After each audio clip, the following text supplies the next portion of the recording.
out of apartment 5B.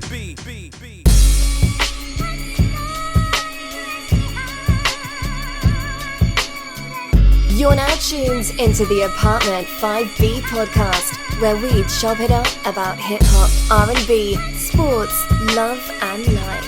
Hosted by Kill.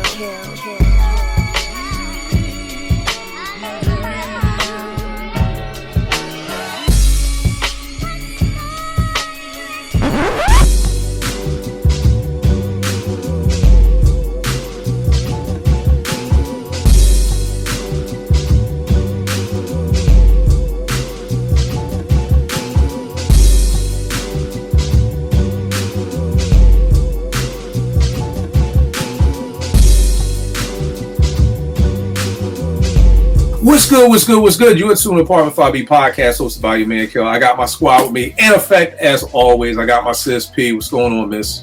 Not a whole lot, Kill. Good to be here. No doubt. My brother out of Brooklyn. I said out of Vegas, Brooklyn. I'm getting old, y'all. This 50 is hitting me hard, man. Out of Brooklyn, my bro Vegas. What's good, bro? First of all, I'd like to apologize for the last time I was on here. I don't know why, but something in my spirit when I took a nap, woke up, and then I felt I need to apologize. I love it. Anybody like Kendrick Lamar? Anybody? Yo, that was the worst part. Anybody like Kendrick Lamar? I wish I would have been in the crowd. Like, put your hand down, you pussy. Oh my god. Oh god. You know, we're gonna touch on that. We new album out, Bed-Stuy Bingeable EP, 3-song joint that we got, Vegas World Inc.bandcamp.com. Vague, 3 bangers produced by yours truly. Tap into that. Definitely some dope hip hop in there. My brother Rel sending me some heat today. These two done collaborated on the bottom right on the row right here, which is crazy. What's going on with you, Rel? Happy to be here as always, man. Just got off work. All right. That's always a good thing. Y'all know me. Let's jump right into it. This week we are talking about hip hop mysteries. I don't know if you were 80s baby like me. There was this show back in the day called Unsolved Mysteries, and they would talk about unsolved mysteries. So we're going to be looking at things that we thought would happen in hip hop that never happened. Like, why didn't we ever get that Kane Rakim battle? Why didn't that ever, turn into anything? Why did we get KRS throwing PM Dawn off the stage and not somebody else off the stage? So we're going to be looking at any type of hip hop mysteries that are out there. And so that's what we chopping it up about today. One of the things that I want to know is, why do producers just disappear? Like, they literally vanish in the thin air. Like, what happened to the beat nuts? The beat miners. Megahertz. People may not remember Megahertz. Did Bad Boy for Life. He had some bangers. Had a joint on Bilal's debut album. I forgot the name of it, but that was crazy. Sean J. Period. High Tech. I ain't heard a High Tech beat outside of Anderson .Paak's joint. Come On Down. I think that was the name of it. Since Running off the Games joint. R&B wise, Mike City. Mike City was this boy out of Philly. He did Carl Thomas's I Wish. He did Dave Hoster's One Woman Man. Sunshine Anderson's Heard It All Before. I mean, these people put up these big hits, and it seems like they only get it's almost like milk. Like, you only got so much time before you expire. Rich Harrison, A. Marie, hoopla like that. You had all these great producers, but they're gone. So just, around the room, what do y'all think happens to these producers where they can't, continually make it? But then you look at somebody like Alchemist. Alchemist has been working for 25 years. Yeah.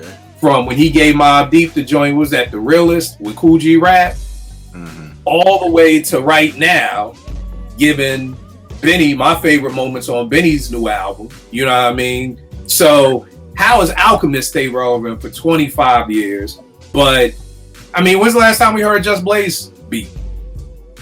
Yeah. Probably been over 10 years. When's the last time A Touch of Jazz, the dudes who was down with Jazzy Jeff and was doing Jill Scott, Andre Harris, Riddell Davis, where are Q-Tip? When's the last time, we were supposed to get this Q-Tip LL album and we heard a song and it disappeared. I haven't heard Q-Tip's name in The Last Zulu. That's been ringing for the past 4 or 5 years. Like, what happened? Where do these dudes go? So I don't know. Rel, Porsche, Vay, what do y'all think?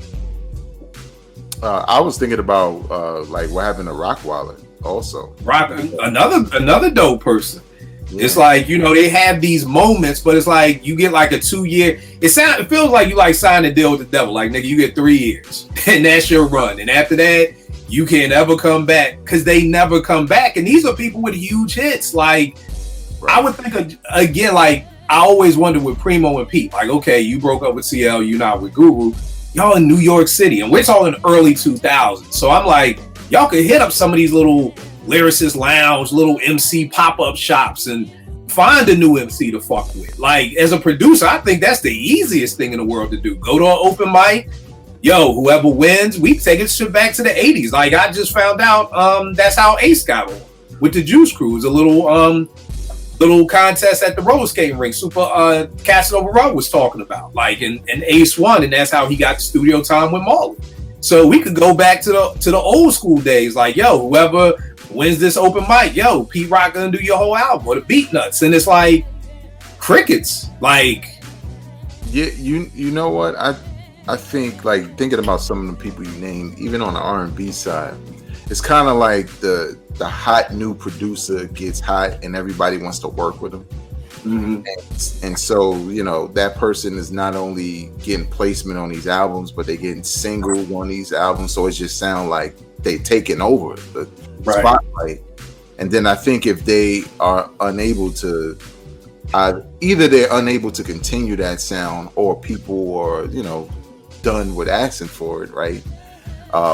Then maybe business slows, or they fall a little bit behind the scenes. Because I know there's some producers who still produce, but nowhere near the level of being a star producer like they was when they first dropped or whatever. So yeah, it's weird. I know Just Blaze is kind of like purposely not doing it. Oh, word? Yeah, because I caught a piece of a clip.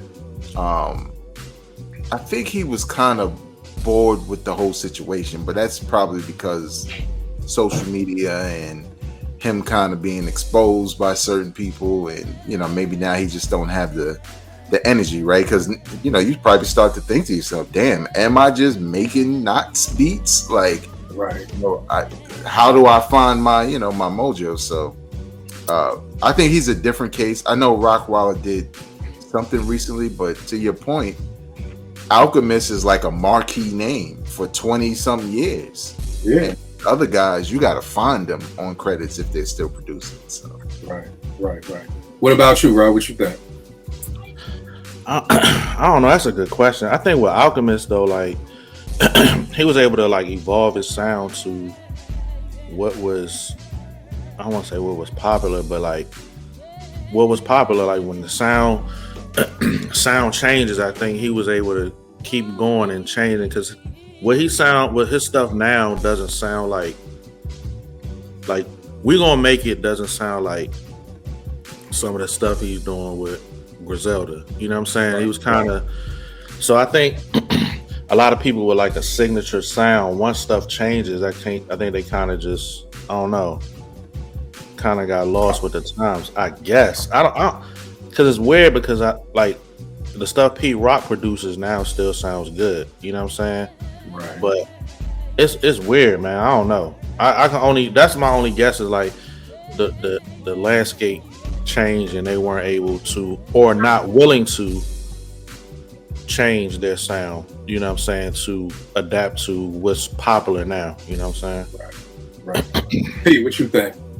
Yeah, I mean, I think Vegas and Rel and like just touched on it or explained it really well. I think that also, like, with when like newer artists come out, I mean, I feel like the new current artists have it in their head that like these are old heads and this is old sounding and this is old and everything's like, you know, dated, and I don't even want to go there, and they're just not willing to give stuff to producers, because again, the producers you named aren't like the Pete Rocks or the DJ Premiers even of that era. They were dope and they gave us really dope joints and some bangers, but they weren't really household names like that, and so they're not really being like kind of sought out. And then on top of that, I think they're kind of labeled as being dated and old and forget it. Like, I'm going to go find an Alchemist, a Pete Rock, a DJ Premier. And now even with DJ Premier, like, this is another mystery. Why the hell, and I'll always ask this, why are people just using DJ Premier for scratches? I can answer that. That ain't a mystery. That offends me, because to me, I'm like, DJ Premier is super dope. Like, if I was an MC and I had the ability to reach out to somebody like DJ, I would, for everything, not just for like 5 seconds of a scratch that I'm gonna loop. You know what I mean? Like, I don't know. That's just me. Anyways, I think it's because of that. Personally. All right. I think for Alchemist, Alchemist kind of did exactly what I said. Why don't more people do this? Like, I feel like Alchemist, I'm sure Alchemist couldn't have been charging Griselda his normal rate when they were new to the game. You know what I'm saying? So it's almost just like, you know, he's doing what I said. Like, it's like, yo, what's bubbling right now? Who's the new underground MC? It's like, yo, let me fuck with you. You know what I mean? I don't know if some of those other producers was like, yo, let me fuck with you, and I'm willing to not maybe charge you as much. You know, because when you really look at like all the big underground names now, it almost feels like Al worked with them. Like, Al's worked with Freddie Gibbs. He's worked with Griselda. He's worked with Conway, Westside, Benny, the Do-Rag Dynasty. Like, I mean, there's a whole bunch of people I'm forgetting that Alchemist's name is Currency. He's done stuff. He's done Covert Coup with Currency. Like, he's done all these projects with these new and up-and-coming rappers who are now on top. There was a time when Currency was, like, new to the game. You know what I mean? And it's like, yo, Al held me down. So it's like Alchemist kind of grew with the game. And again, these are just speculations for me. I just feel like it's like, that's how you keep your name active. Like, and then also, like Rel said, kind of changing also. You know what I mean? Because again, We Gonna Make It don't sound like, well, I never felt like Alchemist really had a sound, in my opinion. Like, We Gonna Make It didn't sound like Worst Come to Worst for Dilated People, which didn't sound like No Mercy. He has more of a sound now. Like, right. Then, yeah, that's what I'm saying. Like, he didn't. Yeah, you're right. He didn't have a sound then. He kind of has a sound now. You know what I'm saying? And it's like, I don't know. He kind of just evolved. Yeah. So I think that's the thing with Alchemist. And I don't think I've just again wondered why. And I mean, it could be money. You know what I mean? It's easy for me to say who's never gotten paid no $20,000-$30,000 for a beat, to say, hey, just give away a free beat. You know, for you say that to Pete Rock, they be like, nah, nigga, that's a Lexus. You know what I mean? So I'm not gonna go down here to Brooklyn and find some no-name MC and do a whole album for free, you know, but that's what you may have to do to keep your name out there and keep the name bubbling. I think too with Pete's, and again, this is just as a producer standpoint, when I hear Pete beats, I'm still like, yo, this shit is crazy. You know, I know I'm not supposed to say this because it's sacrilegious. When I hear Primo beats, I'm not impressed anymore. They're not whack, but it's just like, okay. Like, I'm not even excited. I saw some shit, Snoop and Primo had a new song out, like that dropped like last Friday. I ain't even listened to it. And guess what? Now, one person on Twitter has told me, have you listened to the new Snoop and Primo joint? Which lets me know right then that it's not that crazy, because there's not a day that goes by when someone isn't trying to tell me, oh, you didn't hear? Oh, you whack kill. So again, I could probably only imagine it. To Peter, your question, I think it's because I don't think Preem's beats a hit like that anymore. Like, when we're talking about like evolving, I still hear the same drum programming. It's still the same recipe. You know what I mean? And it's kind of just like, I just think a lot of people are like send us something. And it's like, they're not hearing anything.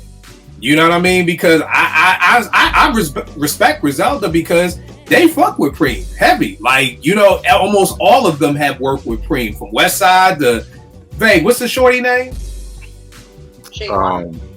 Not Shay Noir. You talking about shorty on Griselda? Armani Caesar. Armani Caesar. She's got beats with Preem. Like, so, but again, it's just like, I don't think it's still there. It's almost like I don't know if y'all remember, like back in high school, Red Lobster was the shit. Like, if you took a shorty to Red Lobster, it was like, God damn, nigga, y'all like serious.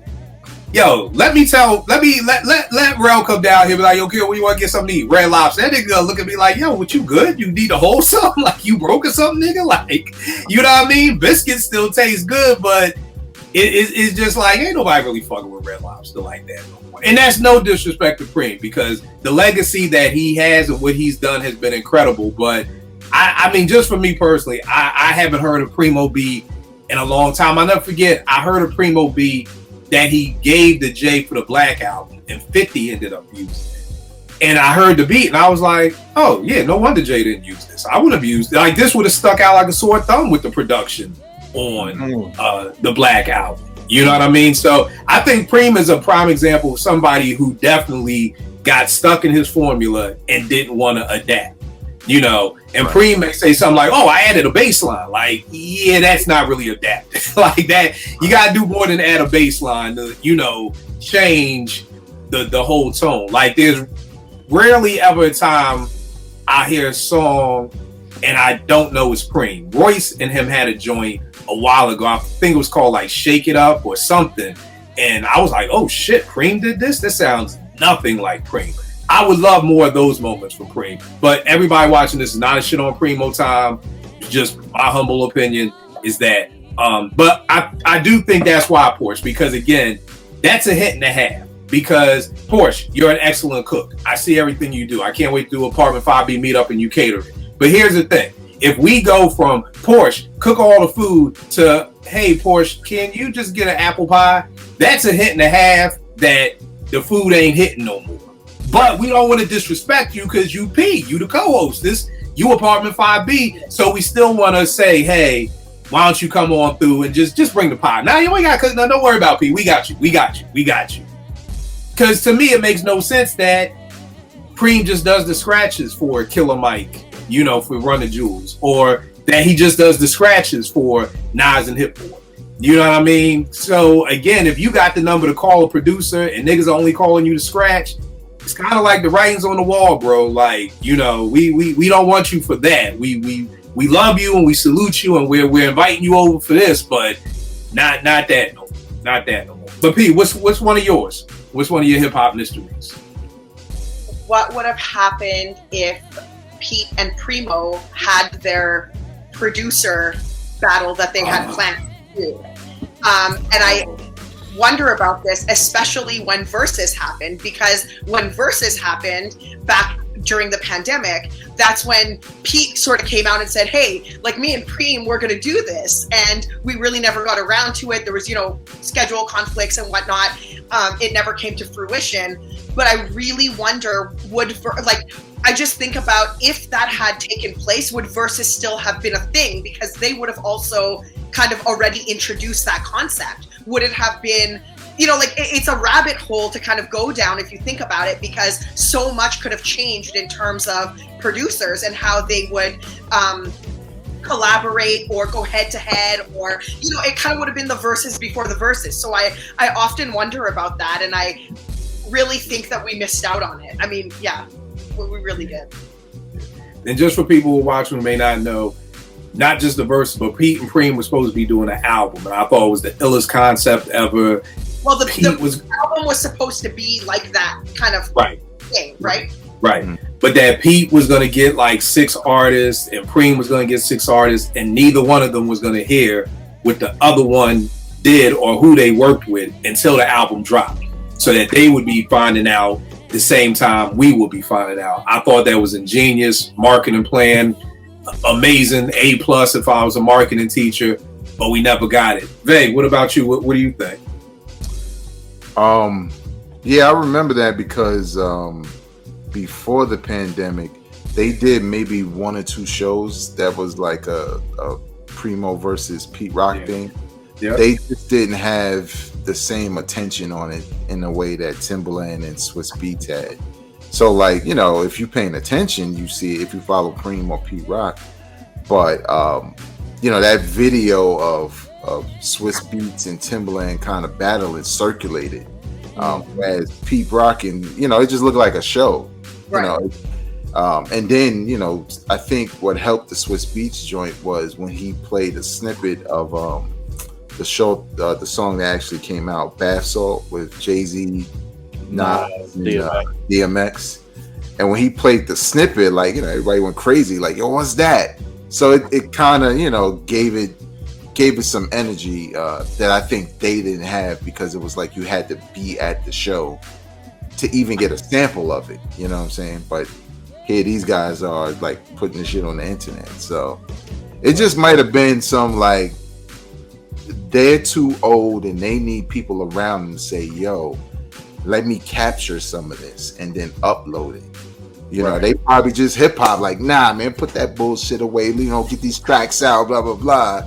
Not understanding, like, nah, let people see some of this, you know. Shit, it'll sell tickets the next time you do it. So, yeah, and real quick, I agree with you, Kill, because even with Prime, like, I be watching niggas go crazy, and I'm like, Royce is crazy on it.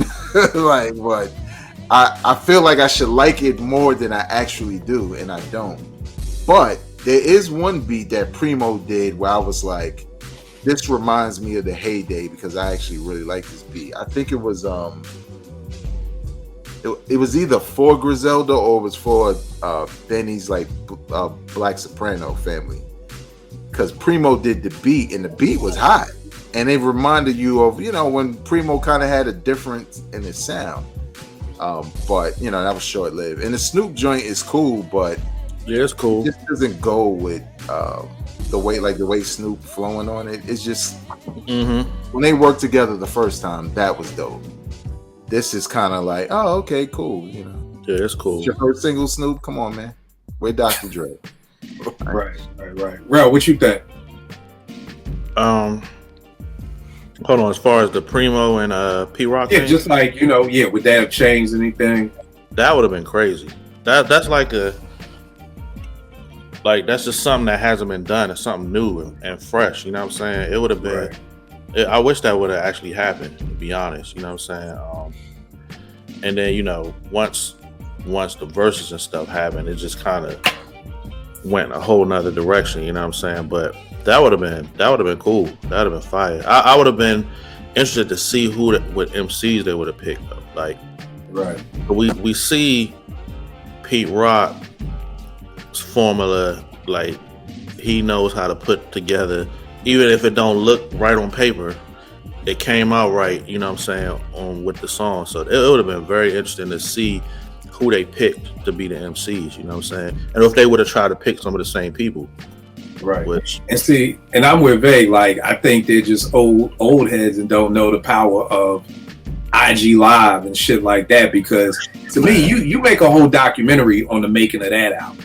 You know, could you imagine if that album comes out and Preem and them are on IG Live together, listening to the album, and it's like, oh shit, like, I'm already I was like, already, if I'm Primo, I'm getting CL.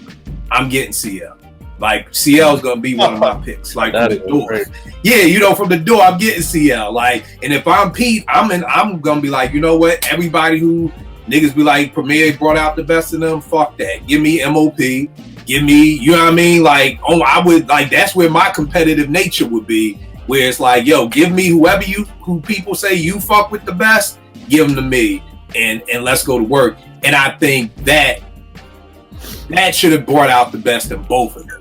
You know what I mean? But I could only imagine the look on Pete's face if Primo did some shit with CL. You know what I mean? And this shit was crazy, or, you know what I mean? Imagine if Pete got his hands on some Google acapellas that, you know what I mean, or just how that could have went. But again, just the making of that, I think, would have been crazy. And I'm with you, Veg. The show was dope. The show, I caught them when they were out here in DC, and it was dope. But you know, it was just, you know, it was like, yo, you know, Premier, like, yo, Pete Rock, oh, like, that's my shit. Like, okay. It's like one of those Knots Bink joints. You know what I mean? Whereas, like you said, I think with Timbaland and Swiss, not that they was beefing, but they was like, man, get that shit the fuck out of here. Yo, listen to this. You know what I mean? There was a little different energy behind it. Like, right, nigga, we celebrating each other, but nigga, you ain't fucking with this one. Like, whereas with Pete, it was like, oh, just celebrate, nigga. Again, I got too much of a competitive nature in me. I don't know if it's the Philly of me. I don't know what it is. But It's Philly. It's the Yeah, Philly. we gonna get on the J. We gonna speak on the J. Cole shit. And FYI with the J. Cole shit, just for everybody out there watching everything. Here's the thing, man. Please, in no ever word, don't ever fucking tell me what to talk about on my timeline. Man, niggas like, all right, Kill, we heard you. That's enough, nigga. It's my goddamn timeline. Unmute me, fucking unfollow me. I don't give a fuck. But never in your lifetime ever tell me when that's enough, nigga. Dead ass. Like, just don't fucking do that. Again, my timeline is like my crib. That's like coming to my crib and I've been playing Pete Rock beats all day. It's like, all right, Kill, that's enough Pete Rock. Nigga, you can leave. If that shit bother you, by all means, bye, nigga. I have more than enough followers to last me a lifetime. Get the fuck out. So, yes, we're going to be talking about Cole, and we're going to be talking about it until we don't want to talk about it no more. You don't like it, tune the fuck off. Go to fuck somewhere else. End of story. Sorry about that. So, back to the Pete thing. I done lost my train of thought. So, you can't do that at 50, y'all. I'm going to give y'all a hit and a half. Start writing shit down. You can't move topics that quickly. But all that to just say, it was a dope show. I just think the energy, the bowing down thing. My man was talking about, Kill. But remember, we in a time where athletes want to trade jerseys at the end of the game. I said, you motherfucking right, nigga. You are mother. I hate that shit. And my man was like, nah, Kill ain't bad. I said, nigga, let me explain something to you. If I'm the best fucking basketball player in Philly and I go up against the best basketball player in Brooklyn, and that nigga wins, do you think I'm going over to that motherfucker to say, hey, can I get your jersey and can you sign it for me? Nigga, the competitor, nigga, like, y'all gotta stop, nigga. Story, 95, Madison Square Garden. Steph is a sophomore at Georgia Tech. Iverson's a freshman at Georgetown. They play each other. Allen doesn't bust his ass, but he does block a shot that was crazy because Steph went up for a shot, Allen went up, blocked it, and just mushed Steph to the ground. So Steph is laying flat on the fucking ground at Madison Square fucking Garden, and they lose the game. Yo, the coach, who's the coach? Bobby Crimmins was saying his Stefan's brothers were killing him. He was like, yo, I wanted to step in to save him, but I couldn't because it was a fan.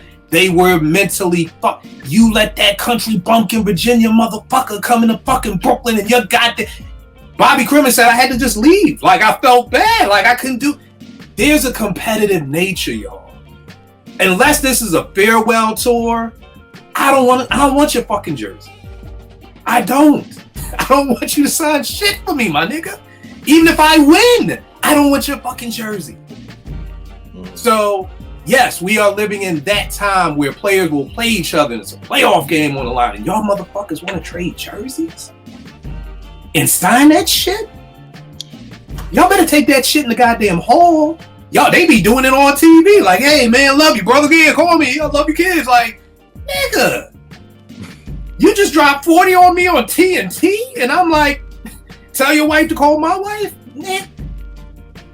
It's the Philly. I can't. I don't understand it. I don't understand it. Veg, what about you? Which one of yours, bro?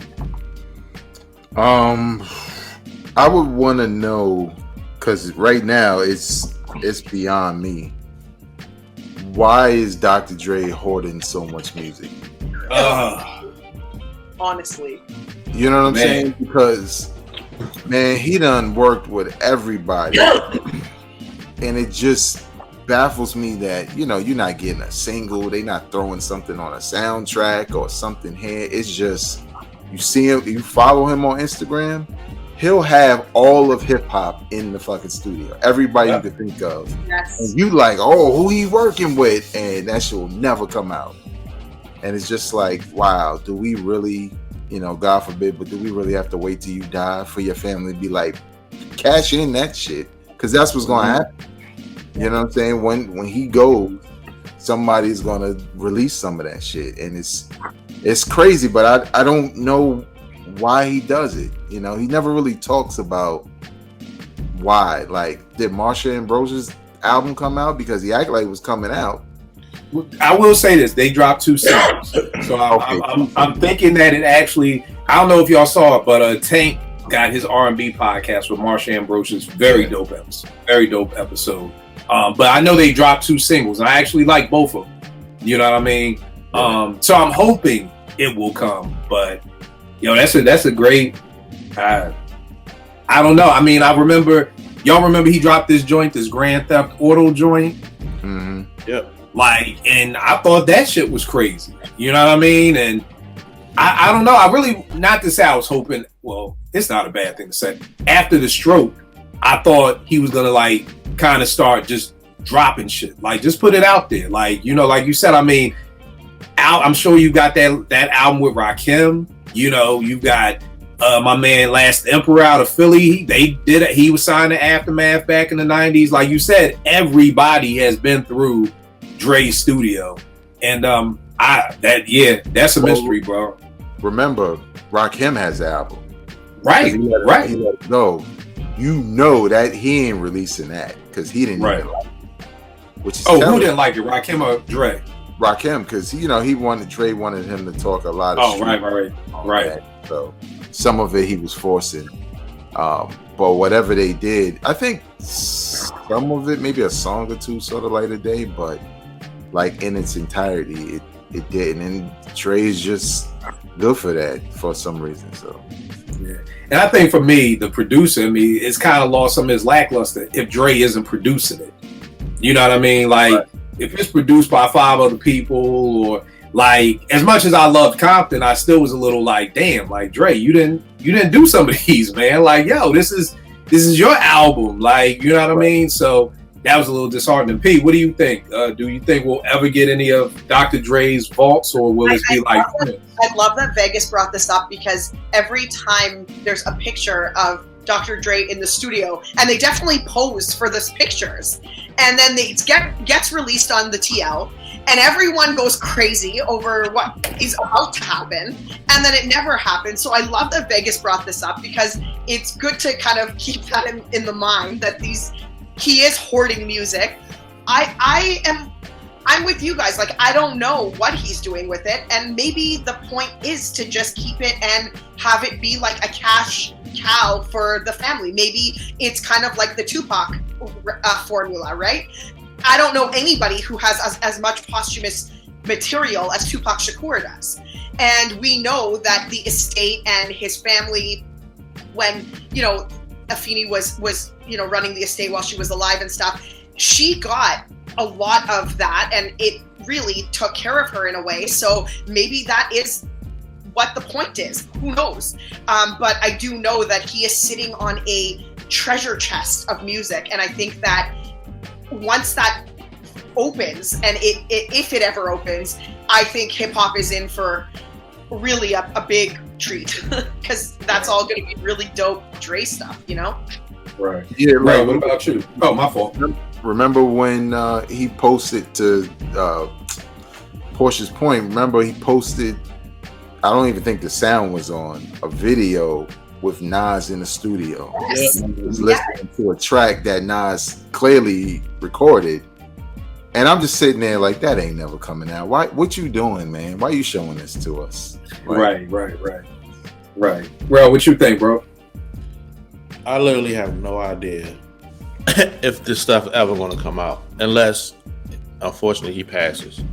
Like, cause why are you holding on to so much music, bro? Like, and I be one of them people that be getting hype off them pictures, like them posts, and I'm like, okay, and I know for a fact it's not coming out, bro. Like it's like a running joke. Like, Detox is like a running joke, like, of stuff that's just not gonna come out. Like, that's like the example, you know what I'm saying? So I don't know, man. I don't know why he's doing it. And see, with Detox, I kind of get it. My man, who's cool with somebody in his camp, was saying like Dre was really big on, like, you know, he was saying a part of this was starting to sound like, you know, a Pete compilation album. Got a Lil Wayne verse, got a T.I. verse, and it was like, I don't want to do that, you know, and then it was, you know, then the music gets dated, you know, so it's like, I hate that. Or kind of like how in the Beach Rhymes and Life documentary where Chris Lighty, God bless the dead, was saying how Tip would be, like how you'd have to rip the album out his hand and just be like, all right, they're so perfectionist that, like, if there's not a turning date, you'll just keep going, you just keep it. But yeah, now I will say this, I hope Dre, if that is the plan for it to be to get money afterwards, I hope he got in the will, because the difference with him and Prince's stuff was just in a real fucking vault. Dre's shit is probably on some hard drives that password protected, and all of that stuff. Like, I'm sure you could go to Paisley Park and pull out some reels and hook it up and press play. But if you got, 500 hard drives and don't nobody know the password, then, we really ain't never going to get nothing. So, but yeah, that's a great poll, Bay, because I have no idea, what that is. Well, what about you, bro? What's one of yours? Yo, what really happened with the EPMD robbery, bro? Like what? Like what happened, bro? Like, did he really say? Like, did that really happen? What happened, bro? Like, because it happened. They broke up and all that, and they got back together. Like, what happened? Because I don't know if I would be able to be cool. I've always said, fuck marriage counseling. Eric and Parrish need to teach marriage classes. Like, because if you can get past, you get me pistol ripped and robbed and tied up in my crib to come back and make music. You can help marriages across this country stay together and keep black families together forever. Because I'm with you, Rel. You just get me set up at the bus stop. I'm looking fucking straight for infinity. So let alone you done had niggas come in my crib and duct tape me, and I don't know. I mean, Veg, you keep getting to the street much better than I do. Has Eric or anybody ever talked about this, or denied it and said I didn't do it, or it wasn't me? Like, has Eric ever touched on anything about this? He has. Okay.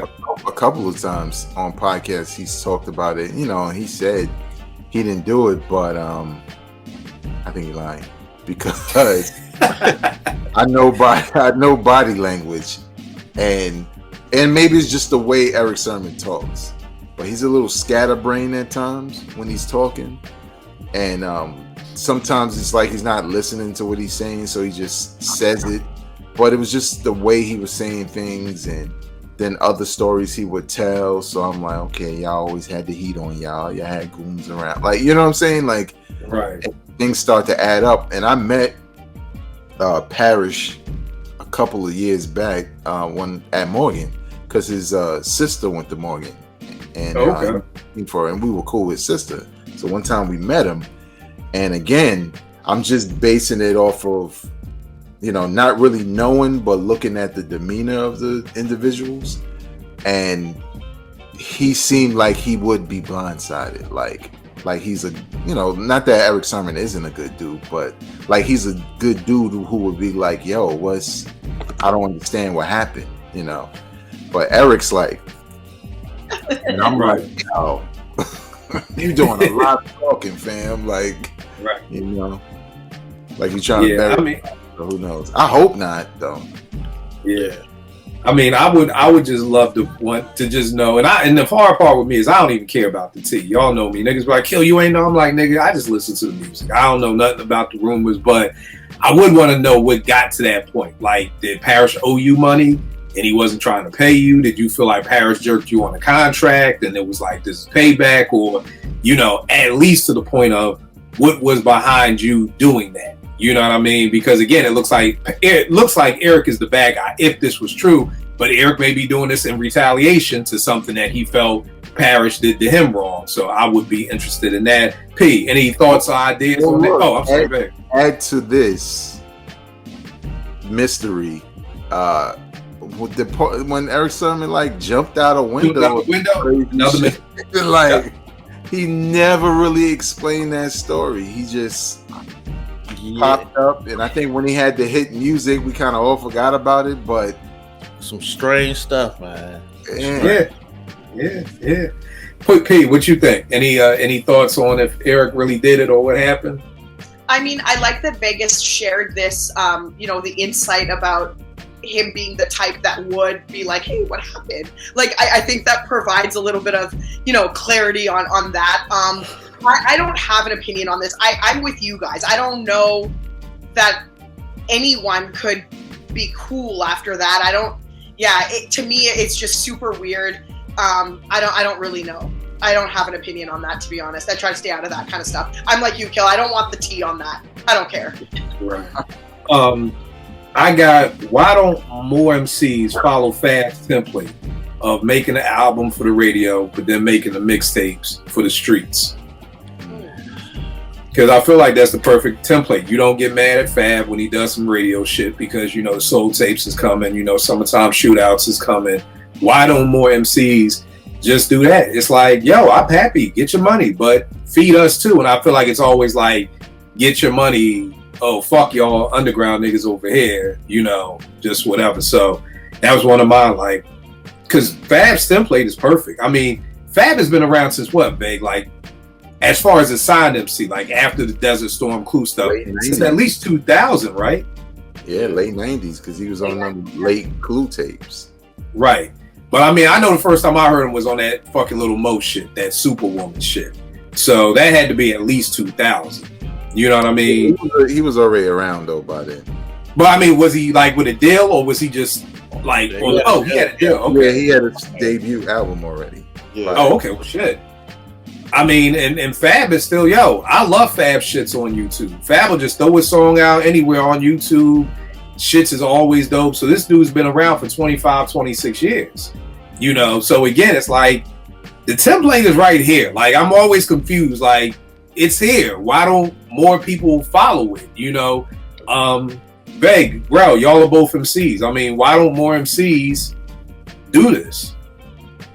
I think it changed some because I think around the time when he started doing that, more MCs did it. Like Lil Wayne did it. Okay. Even J. Cole was doing it at one point, where he would drop like a mixtape or whatever. And this was before the Roc Nation deal, but then he kind of continued it. Now it's almost like songs because J. Cole would do a song that's dope, but it's nothing that's really sound like that's on the album. Kendrick does it with the Heart series, I think that's what it's called. Drake does it with the Scary Hour stuff, right? He does Scary Hours and it's hip hop based, and then when you get the album, it's like, yo, damn, he doing all this other shit on the album. Right. But I think Fabulous did it the best because his mixtapes felt like boom bap albums. You know what I'm saying? It wasn't just freestyles or a verse here or a promo for the album. It was like he would do damn near a whole album here and then do his radio shit. I don't know. I think it just, that time has passed and it just works for him. And it became his thing. So, Bro, what you think? I think I agree. Like, I think now it's like, because he's so established, he can still like kind of do that stuff. I think for other artists, when's the last Fab album? Like, when was the last Fab album? He hasn't had an album in years. He's had mixtapes. Loso's Way? Isn't it Loso's Way? That was a long time. I think that was the last one. Wow. Yeah, I think it was Loso's Way. That was a minute ago. Okay. But still kind of 10 years or so more, even maybe. Yeah. Still kind of, he still kind of keeps his name out there though. You know what I'm saying, with the mixtapes and the stuff he's doing on YouTube is good. It's a good strategy because it keeps you keeps his name out there, and then you wondering what's coming next. You know what I'm saying? But I don't think some of the other artists are willing to like do that. Like, they so caught up in like, I think like with the money and all that. Like, I don't think they willing to do that at this point in the game when that time is kind of past. You know what I'm saying? Like Vegas, there was a time when everybody was trying to do that. You know what I'm saying? There was that was a thing to do. I think now some of these artists ain't willing to do it. You know what I'm saying? Do you think as MCs that maybe people's pens aren't that good? Because like you said, Vegas, like I gotta make an R&B album. Now I gotta make a mixtape that's damn near another album. Like for me not being able to rhyme, I always look at it like, yo, I don't know how y'all do it. You know what I mean? Like, you know, some rappers I know just be like, yo, this shit's nothing to me. I'll get you, I'll write, you know how niggas write whole songs for people. Like, here, take them. Like, it's nothing. It just comes off the top for me. But do you think that would be hard? I would assume it's hard for a person to sit here and construct songs for the radio and at the same time construct songs for the streets. And then that's 24 songs. and then go give you countless freestyles and everything else too. I think it's not, only because if you're a professional recording artist, right, with a deal, typically you're recording all the time.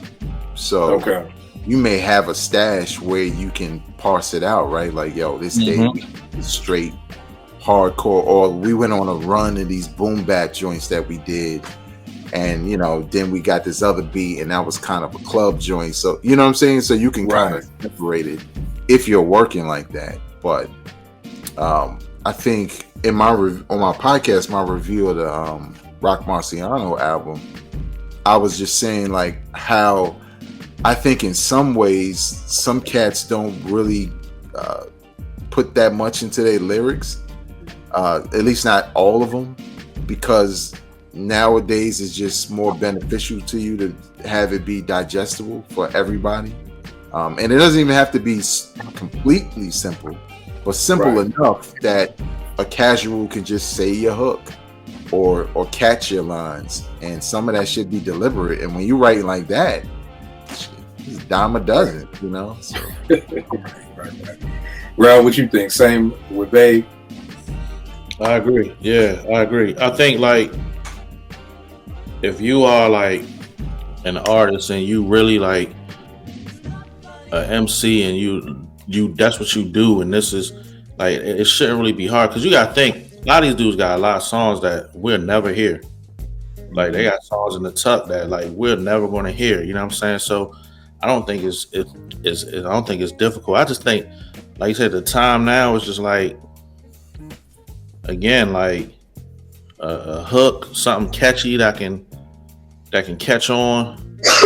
You can do a dance off of on TikTok. That's what a lot of people is focused on. They ain't really focused on the artistry or anything like that. You know what I'm saying? I think somebody like us can do it because we don't rap to live. You feel what I'm saying? We don't rap to pay our bills like that. You know what I'm saying? You feel me? So with them, I think it's different. Like with some of the people that like that's their profession. You know what I'm saying? So I don't know. All right. Pete, what you got up next, babe? Porsche. Yeah. No, you was frozen for a second. Oh, sorry. I don't have anything right now. Right. Come back around to me. All right, cool. Veg, what you got? This speaks to what I just said. Why didn't Biggie record more music? Yo, that's so funny, because I was literally thinking while you was talking about that, I literally was thinking the same thing. Like, it seemed like Big was the type of MC that was like, oh, it's time to record? Okay, let's go. We done? Oh, okay, I ain't rapping. Like, know, like that was just, not that he didn't love it, but it was just like, I don't know, almost maybe like it was a job. Like, you know what I mean? Like, it's go time. All right, it's time to do Little Junior Mafia. Let's go. Time to do Little Kim. Let's go. Like, but when it's not time, nigga, I'm chilling. Like, yeah, because it's so weird, because a lot of artists record all the time. Like they're just recording all the time. And even if you take that away, right? Like, well, Big's not gonna record all the time. When it's time to be album mode, he'll do album mode. Damn, you ain't got a song or two that you like, let's not put that one on the album. Let's make another one. Like, literally everything you recorded went on the albums. Like, that's unheard of. You know what I'm saying? You know what's crazy too, bro? That's almost a testament to how dope he is, though. You know what I mean? Because it's one of those things where a lot of stuff that doesn't make the album, maybe like, I ain't really feeling that, or I don't know about that. You know, like, I always give Trey props, because a lot of the songs that was on his demo made many faces.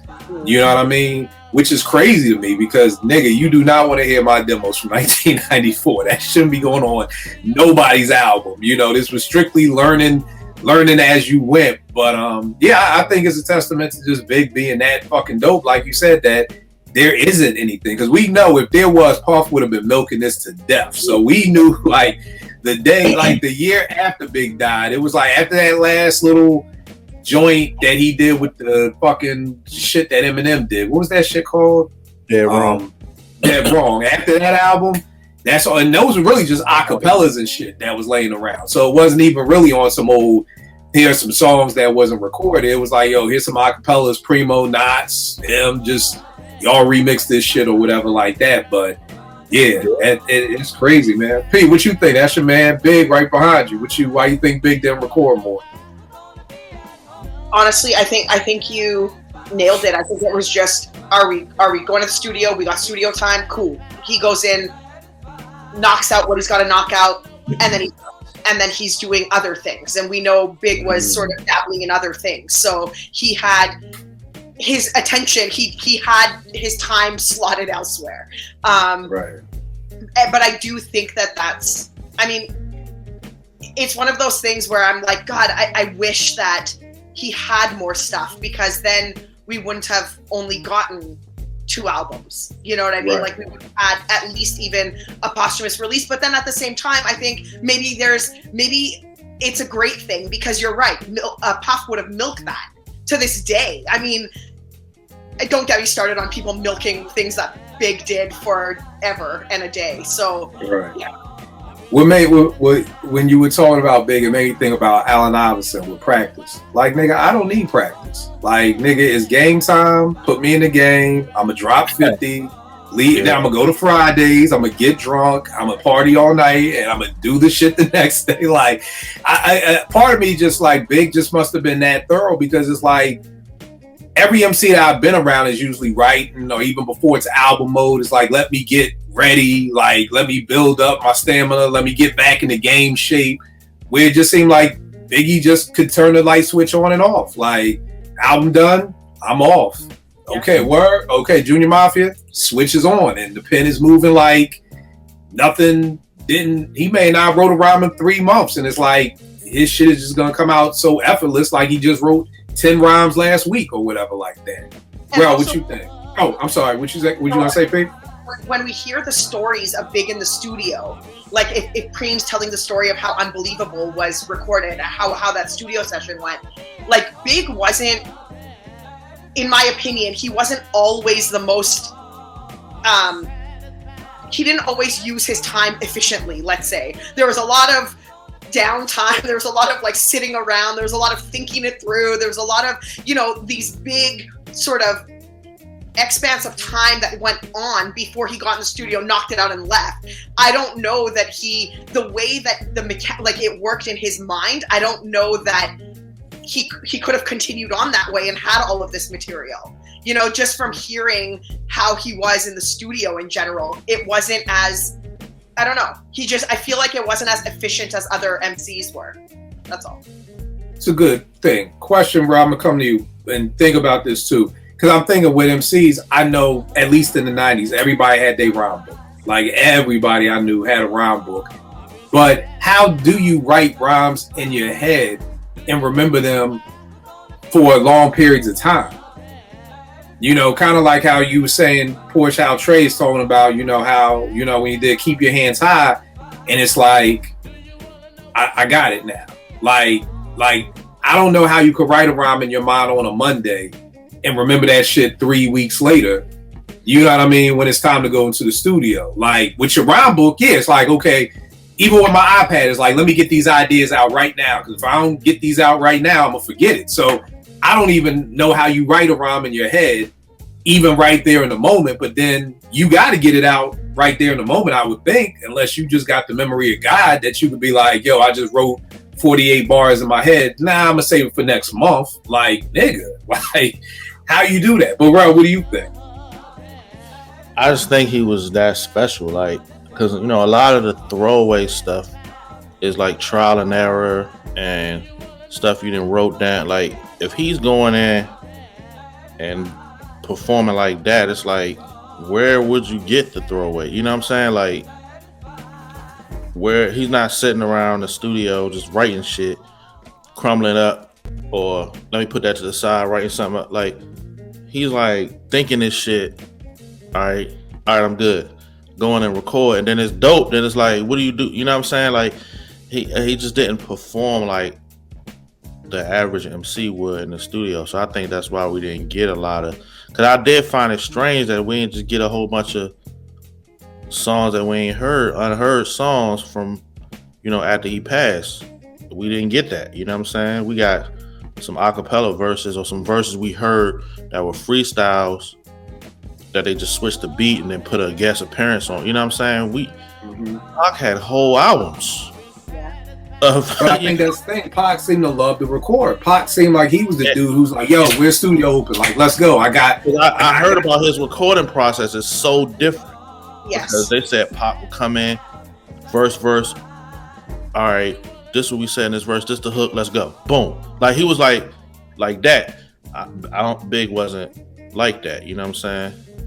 Not only that, I think with Tupac, like I know when it was the 25th year anniversary of All Eyes on Me. And there was a clubhouse. I actually attended this clubhouse room where Layla Steinberg and John B were kind of talking about Tupac and his the way that he kind of was in the studio. And John B was talking about how when they would record and when John B was singing tracks, Pac would stop and also sing the track. And he was trying to I think Tupac used it as a very big learning exercise. Like he spent a lot of time in studios and he was always sort of the student. So when he would drop a verse and then John B would sing one, he was saying that every time I would finish my vocals, Pac would run it back and then redo the vocals and try to copy the way John B did it. And he was like, "Why are you doing that?" And Pac was like, "I just want to practice my singing. I just want to practice this. I want to practice that." So with Pac, I feel like he spent all the extra time that he had in the studio. And because he was a poet, he wanted, for him, I just think, I don't know, but I think that he just wanted to get that out there. I think he was just very in tune and accustomed to always writing, always feeling, always kind of bleeding out emotion. So that's just my thoughts. Yeah. What you think, Vag? What, with Pac? No, with Big, Oh yeah, I think Jay-Z explained it about that process because he did the same thing. If you practice a rhyme enough, whether you wrote it down enough, you're gonna memorize it. Mm-hmm. And sometimes all it takes is getting that first line out, and then it just starts to spew itself out. So it's possible. I've done it. It wasn't my method.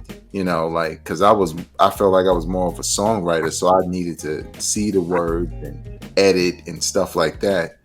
But there are times where I kind of had, a bunch of lines, and you just, you practice. And this is, when I was younger, you rhyming, you writing, you spitting, you in ciphers, you doing this all the time. And like Jay-Z said, it's like an exercise. You just putting it together, then you kind of repeating it in your off time. You could be in class and you know what I'm saying? And then when you get in the booth, you've already mastered it or committed it to memory. The thing with Tupac, though, Tupac was more like a traditional artist that's just recording all the time, because a lot of that stuff that came out, I don't think he would want it out, because there were at least 3 or 4 songs that kind of had the same exact theme, and you could tell he was trying to nail the best version of that theme, like a Ghetto Heaven or a Thug Mansion, which was kind of the same thing, but you could tell he was taking different cracks at it, so he might have felt like, oh, the one that came out is the good one, that's the best one. These other ones are just, I have them because I recorded them. But once he died, like these kids don't know about that Tupac bootleg era. It was 20 joints coming out every day with 20 songs on each one. It was crazy. Yeah, I remember this joint I copped in Atlanta had a lot of that stuff they was doing with Buckshot and Duck Down and them dudes on that joint. So yeah. Bro, what you got up next, bro? All right, so after this is one of the examples you gave me, which I was going to use anyway. After the guest appearances on each other's albums, and every song they got together is classic. Why Nas and AZ never did an album together? Why? every time they were on the same song together, it was like fire, classic. Either it's on Nas' album, on AZ's album, the chemistry was crazy. Why they never just been like, yo, let's just go ahead and do this? You know what I'm saying? Why never? After all these years, it never happened. Even at the height of their careers, it never happened. It was just strange to me. Like, I would like to know, like, what was holding that up? Was it the labels? I feel like Nas is, well, maybe not back then, but I feel like he was powerful enough to get around it. I don't know what could have held it back. I think back in those days, it could have been the labels. It could have been Columbia. I forgot what AZ was on. He was on EMI. I mean, yeah. I feel like EMI would have loved to get Nas on a whole. You know what I mean? I think that would have been it. I don't know how easy it was back then in those days to make collab albums. Like, you know, are they fighting over what label is it going to be on? You know what I mean? But, you know, how do we break this down? Like, this is going to be a huge album. If I'm Columbia, I'm like, nah, it's on my label. You know, if I'm EMI, I may be like, nah, nigga, it's on my label. Like, so you got to deal with that. It's kind of like one of my things on the R&B side, I wish JR was here, was why didn't Brandy and Monica ever make an album? You know, that boy's mind was huge. As much as I didn't like the shit, I mean, I ended up liking it because you could not hear the fucking song. But, you know, it was everywhere. But I heard that those were arguments, like things like that. And then I just wonder now, throughout the years, now that, you know, they're able to, is it just like, do they still want to? You know, like, are they still cool? You know, not just, you know, I mean, I know that, you know, the firm was on the first King's disease, but, you know, are they, you know, is that love still there to be like, I want to even be around you for the next 4 months to make this album? And then some people may be like, what's the point? Y'all know me, what's the goal? You know, if the goal is to do it for hip hop and for the fans, then fuck yeah. You know, we still want a Nas AZ album, you know?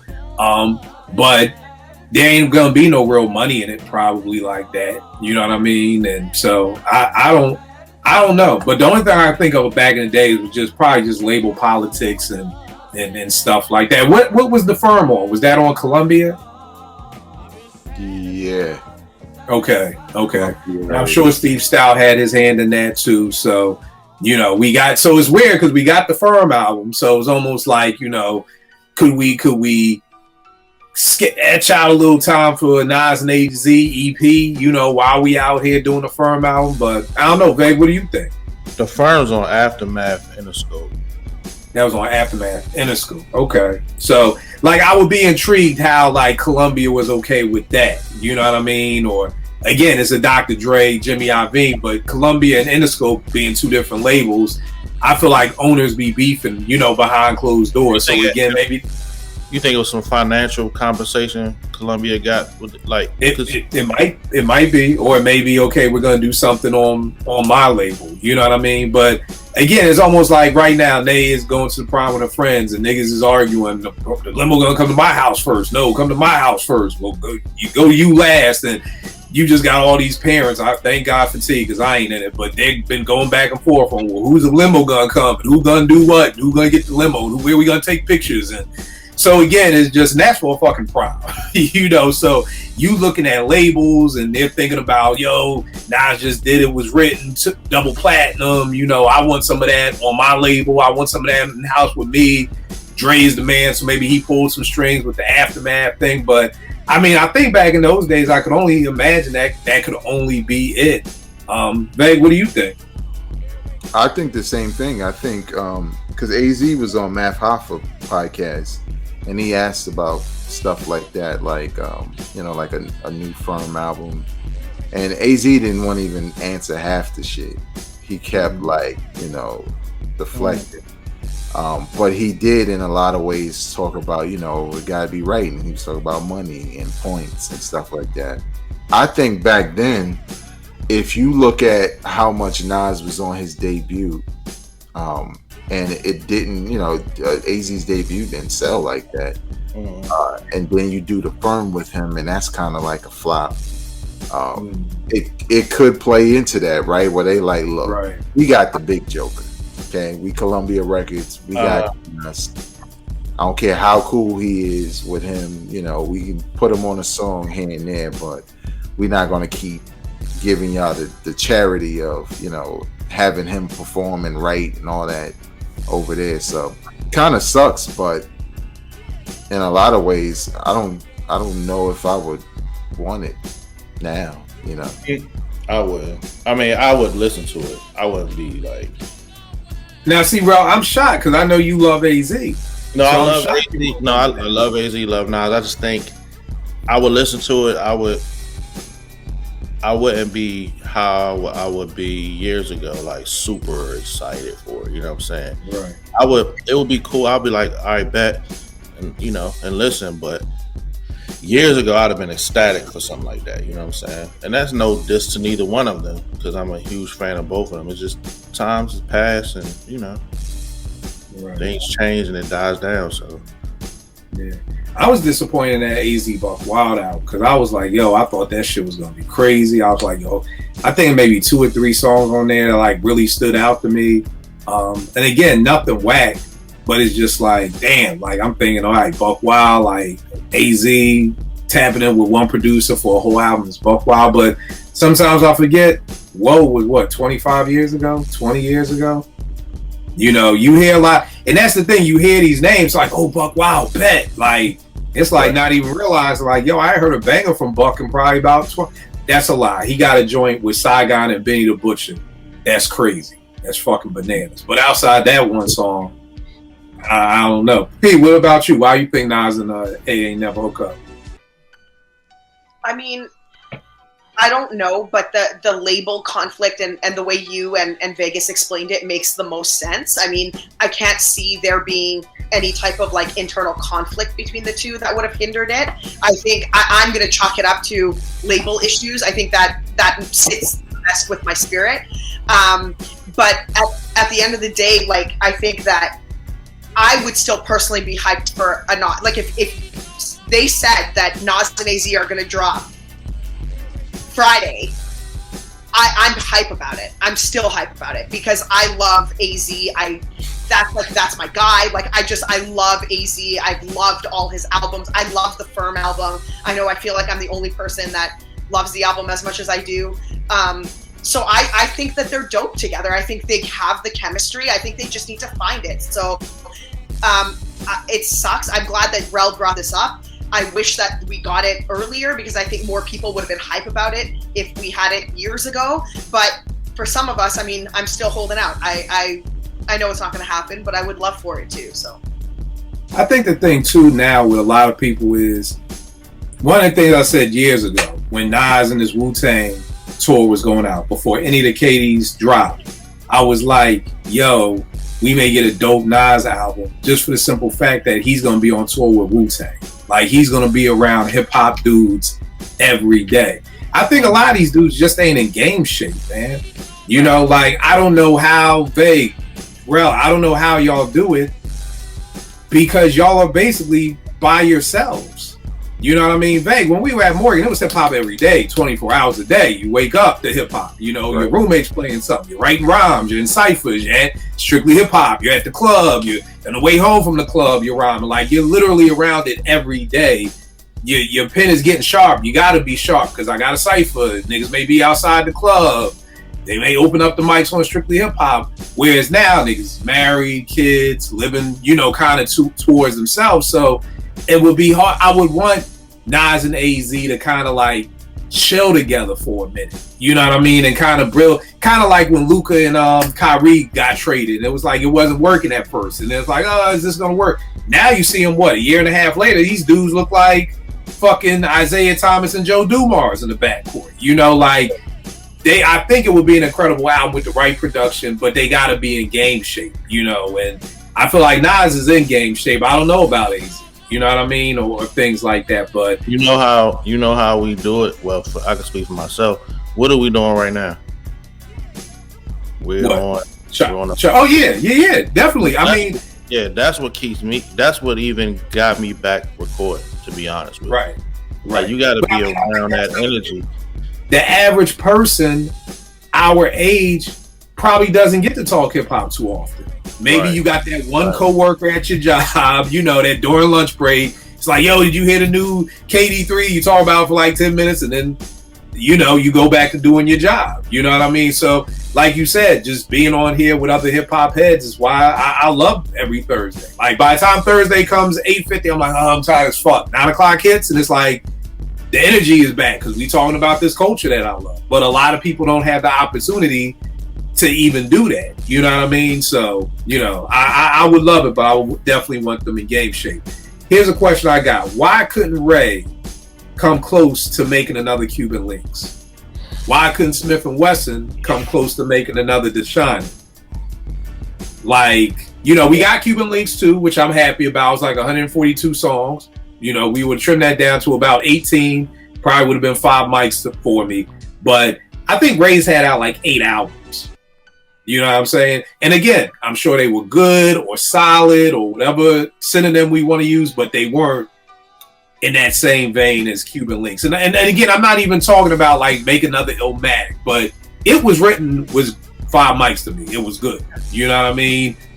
Life is Good, I felt was another great album. You know, Stillmatic was another great album. I didn't love Godson, but if people want to say it's another great album, cool. We don't have that with Ray. You know what I mean? We don't have that. I mean, we could look at Ghost and some people say Iron Man, some people say, you know, Supreme Clientele, but I mean, Ghost's first 4 albums are kind of all dope to me. You know what I mean? Like, there wasn't any like, oh man, it doesn't feel the same. Like, Ray is really still living off of something that he did in 1995. You know what I mean? Which is a beautiful thing, but it's just like, why haven't they been able to do that? Yo, I love Smith and Wesson. Like, you talk about, as much as I love Biggie, The Shining, like, oh God, I was fatigued out. I mean, I could listen to that album over and over again. And to just be like, wow, Tekken Still just never even came close. Like, not even remote. Not even close. At least Ray got close. Tekken Still had been shooting for the stars and just not landing nowhere. Even the joint with Pete Rock, I thought it was dope, but it wasn't anywhere close. So, Vague, Brooklyn, what's up with Smith and Wesson, man? What happened with Tekken Still, man? I don't know, man. As soon as they started calling themselves Cocoa Bread or whatever their name was,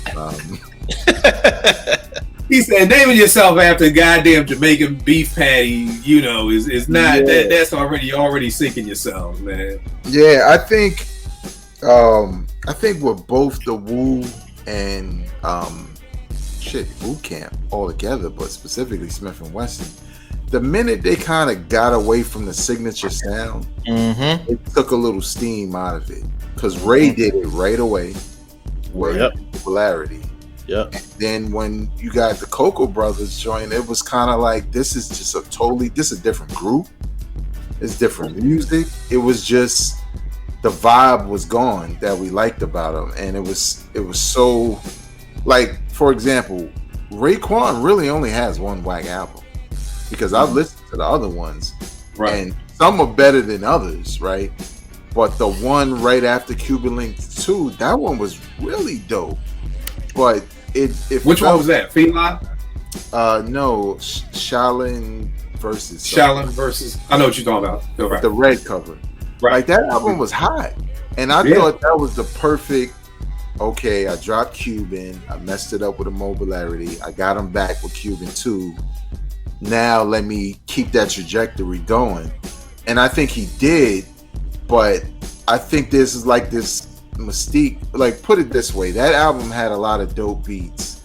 But what Ghostface did was he kept the Wu aesthetic damn near throughout his entire career. So when you heard the beats or the skits, like, he just kept everything we loved about the Wu in his music. So it always felt like we was going back to that well, whereas Raekwon and some of the others started feeling experimental. Right. And I just didn't get it, because I was just like, damn, how you rap over RZA's beats and then you get this whack beat? Like, did you think this was hot?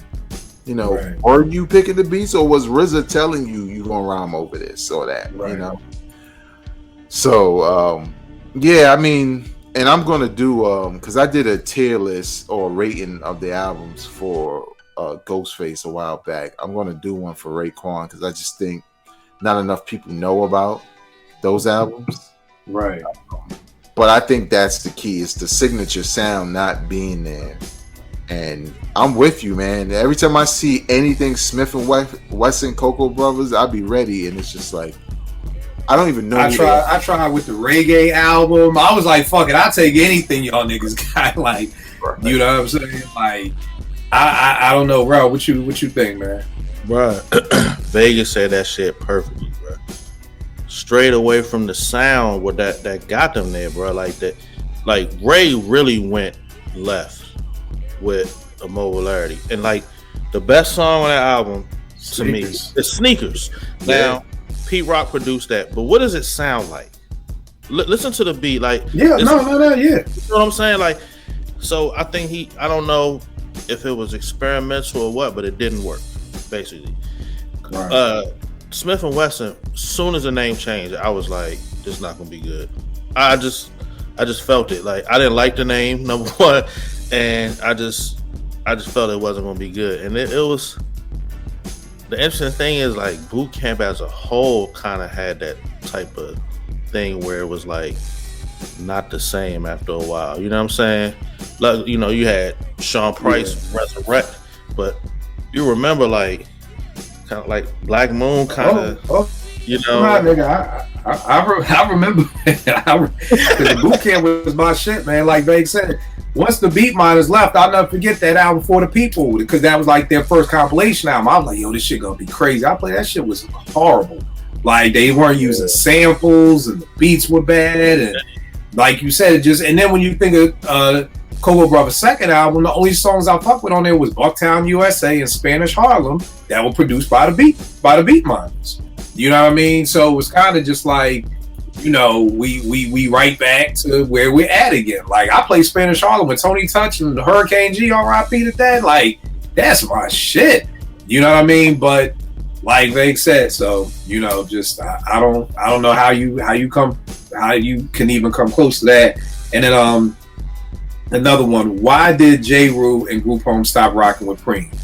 You know, and I get it. I've heard the rumors that J. Rue was like, yo, he did a J. Cole before J. Cole. This ain't sitting right in my spirit. You know, we dissing these niggas for, you know, get money, but then you go and make money. You go to make money with the get money niggas we dissing.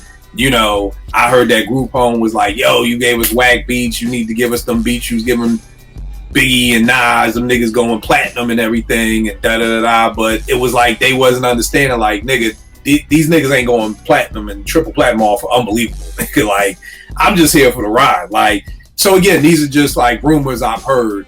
But yeah, it's like the whole Gangstar Foundation fell apart. Like for a minute, it was just this incredible crew of just, you had Gangstar and just J. Rue and Group Home and yeah, Big Shug. No disrespect, Big Shug. I don't want no problems. But you know, it's like those three right there were like the big three, and it was just like it just disappeared. Like, and I don't know. Again, I don't really watch a lot of interviews like that, so I don't know if anyone has ever really talked about, like, has J. Rue ever said, this is why me and Preem don't work together, stop working, or has Dap or Malachi said, this is why. But I just never understood why the whole Gangstar Foundation just disappeared. Vague, you got anything?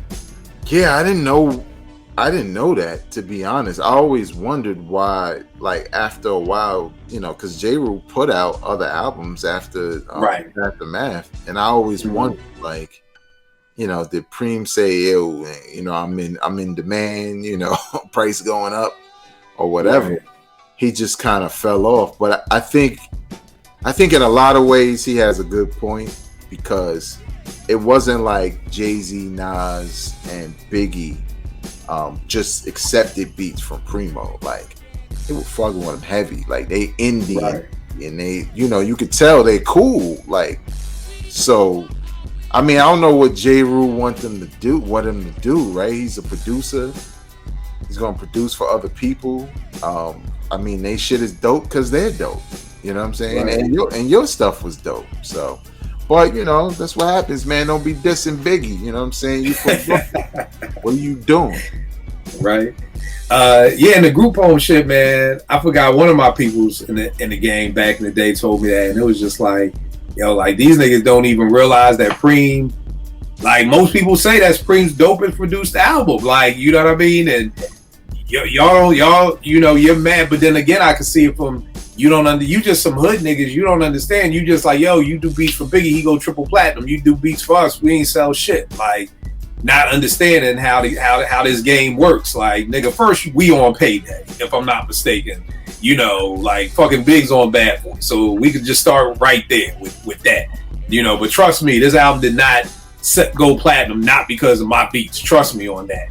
You know what I mean? But again, it's just weird because no one has ever talked about this.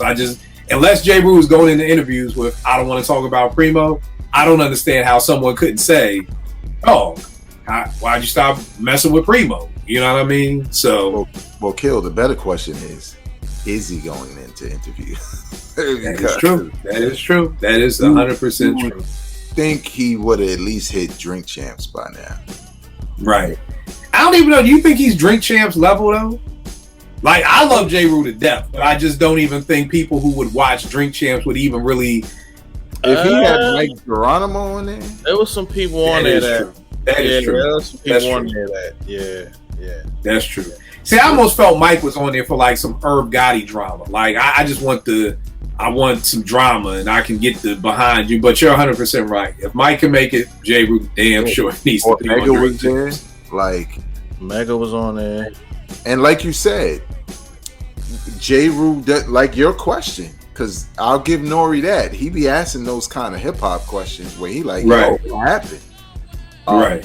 And a lot of times they feel comfortable enough to talk about it. So maybe that's what he needs to do. But I don't know, man.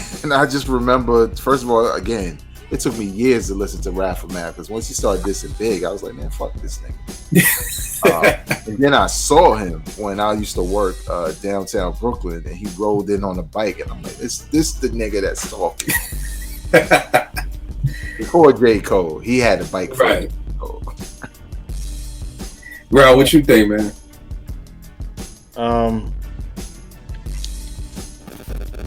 I know the group home thing is baffling to me, because that's like his best produced album to me. Like they kind of was off in their thinking. Like you said, they're thinking that Nas, Big, Hov, what albums was selling because of the songs that Primo did on their albums, which is not the case. You know what I'm saying? Those just added to it. You know what I'm saying? As much as we love Unbelievable but that's not the reason that it was selling like that. You know what I'm saying? So they were totally off base. You know what I'm saying? He produced the hell out of their album, bro. Like, it's like self-awareness. You gotta be a little more self-aware. Like, you're not. We know that is lacking. Yeah, it's lacking. You two are not the greatest MC. I like Lil Dat, but let's be real. You two are not the greatest MCs. And he almost gave you a classic. Like, what are you talking about, bro? Like, you know what I'm saying? So, I don't know. The J. Rue stuff, I really would like to know, because the chemistry was amazing. We got amazing products out of that. You know what I'm saying? Like, I mean, even the Posse cuts. I'm the man, speak your out, and what's the one before that? I'm the man. Man, you know what I'm saying? Like, when them beat switches, like, crazy. And wasn't he on Brooklyn Dodgers too? Yeah, J. Rue, Yep. Yeah. So, Sinji, what you think, Pete? Yeah, I mean, you guys kind of touched on everything. I don't know either why J. Rue. Yeah, like I don't know. Their chemistry. Rel said it. I mean, their chemistry was amazing. Primo and J. Rue, and Group Home. Again, Rel said it. He produced the hell out of that album. I don't know. Yeah, J. Rue just seemed like one of them dudes who, like, I'm gonna put my stake in the ground, and we, like, nigga, we. And Primo been like, no, nigga, that's you. Like, and J. Rue was like, no, we are gonna fight the hip hop demons away. And Primo was like, nigga, you can fight them. I'll make your playing yourself for you, but I'm gonna go over here and make this kick in the door for Big too, and I'll make this Nas like, and I'm gonna make this motherfucking shit for Jay too. You know what I mean? So, you know, it's one of those things where he thought we was in this together, and it's like, nah, nigga, that's you. And I can see J. Rue being nothing like that.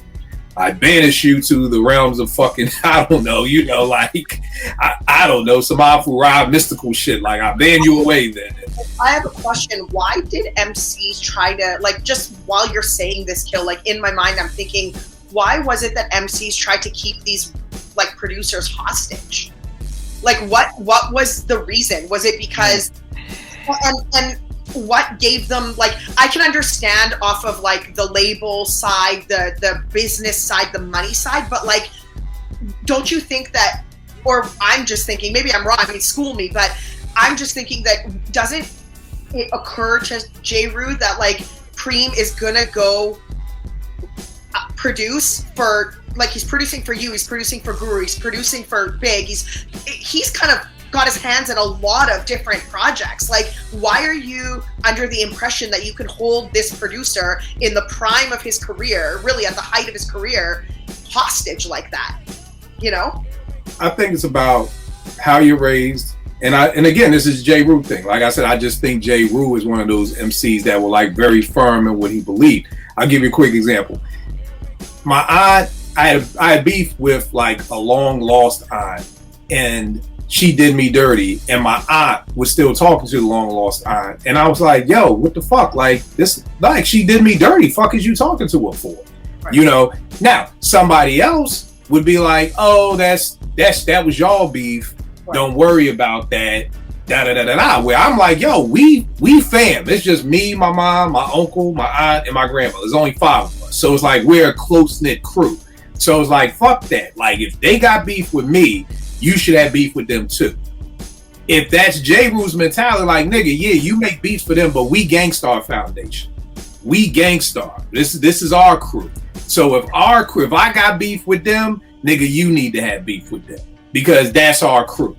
So again, I just think it's like kind of like, I'm not saying what's right or wrong. I'm just giving a prerogative, a thought process of what could have been happening. And that is the difference. The difference is we are the Gangstar Foundation.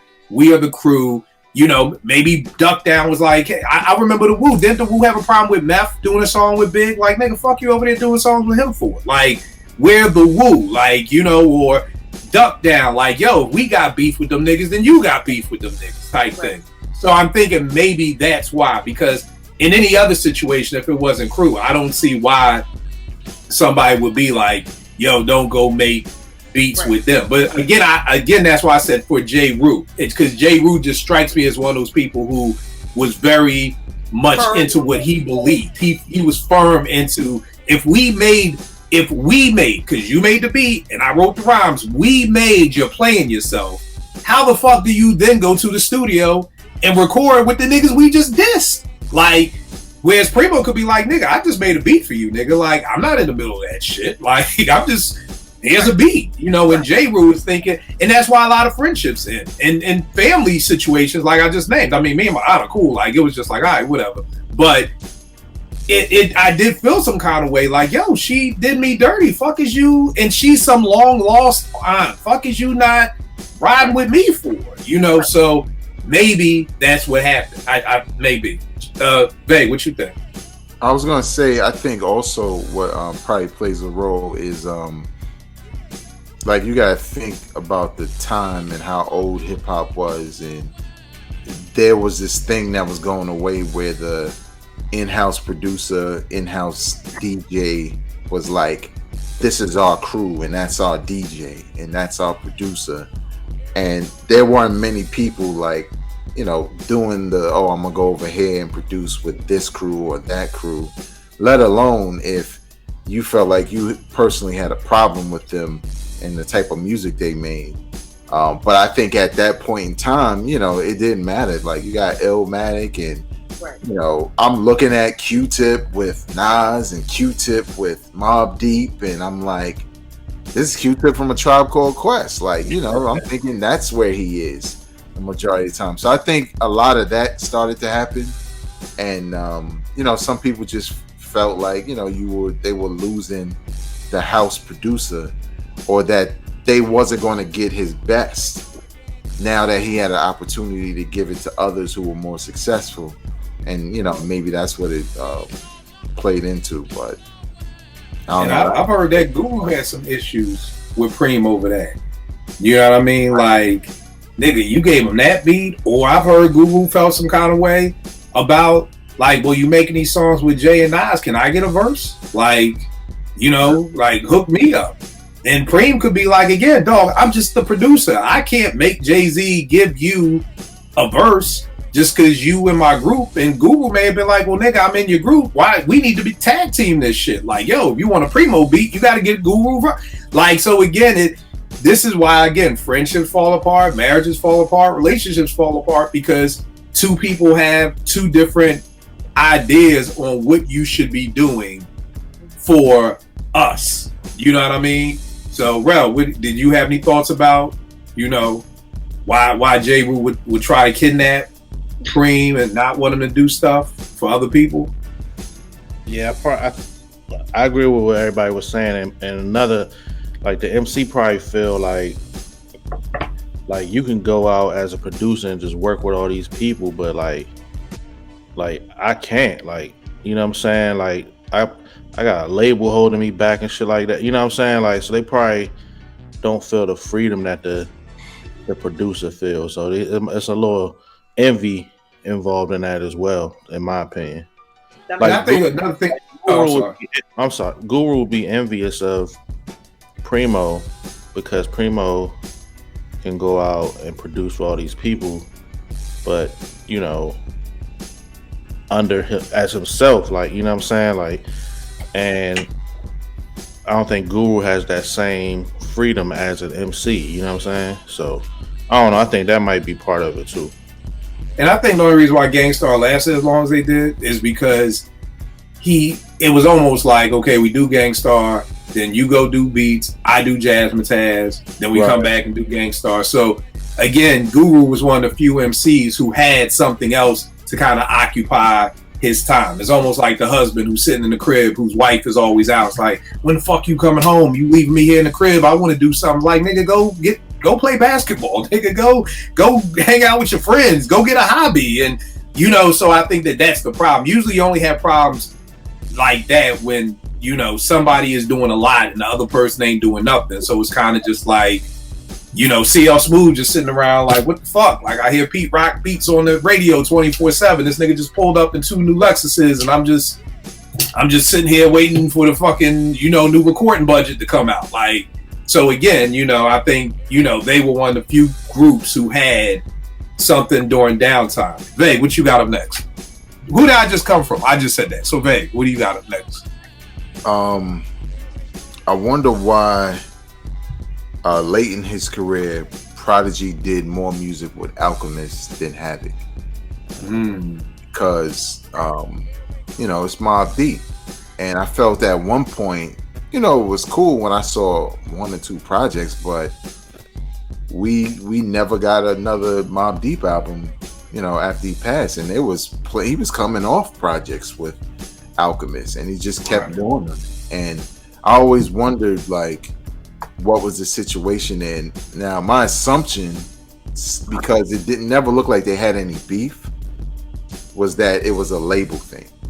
Because I started thinking about it, and I was like, well, damn, when were they last signed, right? Because I think they were off G Unit for maybe their last album, but who knows what their, you know, stuff was tied up in. And maybe that's why we didn't get Mobb Deep stuff. Well, we're supposed to get it now, but, you know, prior to that, Havoc was doing production for other people. And I'm sorry, we're getting something new from Mobb now?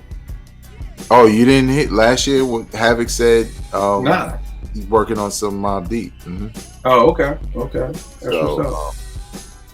But, you know, it just seemed weird that, you know, Alchemist is working with Prodigy all the time, and it's like, so we not getting no new Mobb Deep? Like, you know, what's the deal? So I'll even take it a step, I guess not further or behind. I was always like, why is Alchemist doing half these Mobb Deep albums now? Yeah. Like, because it's Mobb Deep. I remember thinking that, like, yo, why have? What the fuck? Like, dog, you the producer. Like, it literally would be like if Pete and CL was doing an album, and it's like, Grap start coming doing all the beats. Like, yo, that's great for Grap, but nigga, I want to hear Pete rock. I want to hear y'all over Havoc beats, not over Alchemist beats. That's what Mobb Deep is. And it's funny you were saying labels. I used to always think in that situation, I was like, well, maybe Hav just don't want to do beats like that. Maybe he wants to concentrate more on rhyming, because as a producer, I just can't see somebody coming into my house. Like, that's how I feel about a group. Like, Veg, if me and you are a legitimate group, it's not just we just get together. No, we are a fucking group. I'm not bringing in no outside producers to do no shit for us. Like, nah. Like, you know what I mean? Maybe, again, it's my competitive spirit, my ego portion, like you said. But it's my group. Like, I'm not doing that. Like, so I was just shocked. And I was like, damn, like, they got love for this white boy. Like, they really fuck with this nigga a lot. But as a producer, the only thing I could see is just, for me, it would be, I'm tired of making beats and writing the rhymes. Like, you know, I either want to do one or the other. You know what I mean? So, you know, even how they did The Silent Partner, which I love. You know, when people be like, right, Havoc ain't never had out no solo album, he did. It's produced by The Alchemist, and the shit is crazy. But Havoc, to me, is, you know, we talk about the best producers on the mic. You know, and to me, Havoc got very much better as an MC as he went along. Right. So I don't understand, again, why you wouldn't produce your own album. Like, unless it's just like I said, hey, I just would rather concentrate on the rhymes. Like Dilla did that on an album that it never officially came out, but he had a whole album on MCA when he was rhyming over Knots, Bink. You know, I think there was a Kanye track. Like, he was rhyming over other producers' beats because he just was like, I just want to rhyme. You know, I don't even want to think about that shit no more. But that's a good question about, and maybe Hav just didn't make beats like that anymore, because Hav wasn't really doing anything when Alchemist was doing these projects with P, right? Yeah, he wasn't. It was, yeah, because he did like before Silent Partner, he did another joint that was like so I guess it was a mixtape or album or whatever. But it was like, you know, it. Not a lot of fanfare. It came out. Most people didn't know about it. It was one of those things.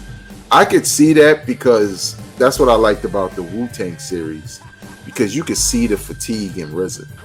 Right. That he would just be like, "Yo, just let that bad boy do the remake." Right. I can't. Like I don't have any more energy. So I could see that happening, because I think now he does more like. Because some of the beats he did on that joint with him and Styles P was crazy. And those were half beats. But again, you know, and we got to do another episode, Kill, because that album was the worst. Remember we did like Dope. Oh, worst album covers? Oh, the album cover was tough. Styles P and they like standing on fire or some shit. Like, I'm like, yo, what is this? Like, yeah, I be feeling like that's the shit. Like, niggas be like, yo, here's the album cover. It's like, nigga, I don't even feel like arguing. Just go ahead. Just I don't even feel like going back and forth, bro. Yep, that's the album cover. Call it. You got it. You win. Type thing. Bro, what you think? Why? I mean, let me go to P first. I'm always leaving P last. P, what you think about with more P and Alchemist and not enough P and Hav after for P's Dolo stuff? Yeah, I mean, I'm with you when you mention like why, like I don't know. To me, it's I like the groups to be how they were originally. I think that's the best chemistry. I have a hard time kind of seeing them, you know, move on and formulate chemistry with others. And I think that's a me problem, not really the MC's problem. And as you said, Havoc is on my top 3 of best producers on the mic. So for me, I love Havoc, but I do love Havoc with Prodigy. Right. What you think, bro? As much as I like Alchemist, I remember being like, why the fuck was this dude like, why are they doing this? Like, like you know how I feel about the Mobb Deep. You know what I'm saying? Like, We all know, Rel. We all know how you feel about Mobb Deep. Yeah. Gosh. Okay. Yeah. So, like, why? And my next question is similar to this one, but like, why? Even as good as Alchemist is, like, was it? Why was that needed? You know what I'm saying? Like, I just didn't understand it at all. Yeah. I think it's like vague may have said. I'm sorry, Pete. You go ahead. Go ahead. No, I was just gonna say I think it's because again, just being a producer, I either think it's fatigue or I just want to concentrate on this. Like, because it's kind of just like I don't want. It's almost like for my birthday going to New York. I was like, yo, we catching the train because I don't want to deal with driving. Like, it's just that's a headache that I just don't even want to deal with. I'm gonna be tired from being out all night. I just want to get on the train, close my eyes, wake up in DC. So it's kind of just like, yeah, I could save the money on buying 3 train tickets, but I just don't even feel like doing that. So I think maybe for Hab it could have been like, and again, I just make beats at my leisure. When you're making beats and having to get paid for, and you got to submit beats, and I'm trying to do beats for you and Noid, and everybody in Queensbridge is asking for a beat. It's kind of like, yo, throw this NPC the fuck out. I don't even want it no more.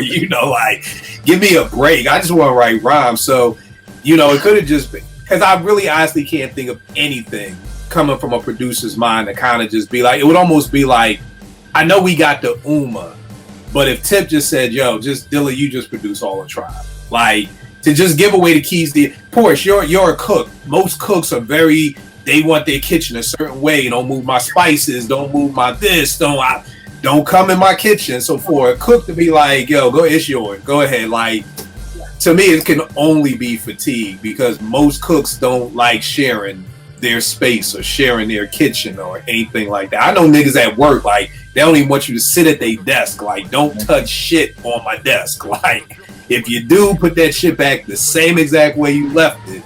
So I can only think fatigue. But what were you gonna say, Pete? I was gonna say the only other thing I could think of is that Havoc, like, we are accustomed to hearing Hav with Prodigy on Havoc beats, right? Typically. And maybe it's one of those things where it's like, you know what? I want to see what I sound like on somebody else's beat. I want to see if I can, maybe it's just a kind of like an exercise for the MC side of Havoc, right? Because he does really nurture that aspect of himself too, and he has throughout his career. Like, he's always been rapping with Prodigy, like he does have verses frequently on albums. So for me, maybe I'm thinking like maybe Hav is just like, how would I sound on a outside producer's beats? How can I would there be chemistry? What do I sound like if I was just an MC on somebody else's beat and not me doing it and not carrying my own stuff, kind of thing? Right. You could apply this question to DJ Quick, right? Like, the same kind of thing, but anyway. Question, Rel and Veg. Let's say we're a group, right? So me and Vegas are a group, and me and Rel are a group separately. So Veg, we're a group, we're Pete and CL Smooth, we're Gang Starr. Would you feel some kind of way if I said, yo, Veg, we should get Inspector Deck on our album? Or, guest MCs on the album? No, I wouldn't, because I mean it's just features, you know what I'm saying? And for me, I'm not insecure in that way when it comes to rhyming. Like, I don't care who I'm rapping with. I done rap with some really dope. I done rap with some really whack niggas. And my thing was always, you're not gonna make me whack. So I just look at it that way. So I wouldn't look at it like, oh, why he trying to put them on there? Like, my shit ain't enough. You know what I'm saying? I think it just adds to it, It's crazy because the reason I asked that is because when Pete was talking, I was like, so should Pete let another person get a beat on the album? Like, is that equal? Like how you were saying, like, Hab may want to see how he sounds over somebody else. Like, could CL be like, well, come on, Pete, like, let somebody else get a beat on the album, because I do want to see what I would sound like over a Premiere track. But when we think about it, the producer the Wu-Tang is produced by RZA. You know what I mean? Pete Rock and CL Smooth were produced by Pete Rock. Like, that's never been something that happens in hip hop where it's like the producer says, okay, so I mean, because then it may, or is it equal to when I'm like, you know what, Vague, I just don't even want you on this whole song, you know, or is that more equal to it? Like, yeah, I was going to say that. I was thinking like the equivalent of, you know, somebody asking for another producer is like, yo, you could sit this one out. And you're like, wait a minute. Right. Not a feature. Right. Not a feature. Right. But you know what, man? I don't even want you on this whole song right now. I'm going to bring in Inspector Deck and we just going to forget about you. But I was just trying to think of what the compromise would be for the producer. Like, okay, like we're going to bring Pete in on the posse cut and he's going to produce one of the 3 different beats or something like that. It just had me think, of course, from when you was talking. And I'm like, damn, that is kind of unfair that, you know, the MC has to like, not has to, because the MC could be like, it could have been his idea to bring on Deck, or it could have been his idea to bring on a guest, but it just kind of felt unfair because it's like, I'm sitting here like, nah, it's my fucking group. Ain't nobody else making no beats on this album. It's like, you know what I mean? Yeah, so just was thinking about that. But, Rel, you said that went into your next question. So what's your next joint? Well, you brought it up, like, and I might have missed this, and y'all probably got the answer, but how and why did the Dilla Tribe thing happen on Beats, Rhymes, and Life? Like, oh, how did Dilla get into the mix? Yeah, and why? Like, why was it necessary? As great as Dilla is. Oh yeah, I totally understand. From what I remember, because I had the Vibe article in my room. I read Vibe, I flip it, I see Q-Tip, Ali, and this nigga with a hat on. I think it's Fife. You know what I mean? And I started reading the article, and it's like, nah, it's this new cat, J Dilla, and, you know, Amp Fiddler, you know, God bless the dead. I think Amp died. You know, introduced them.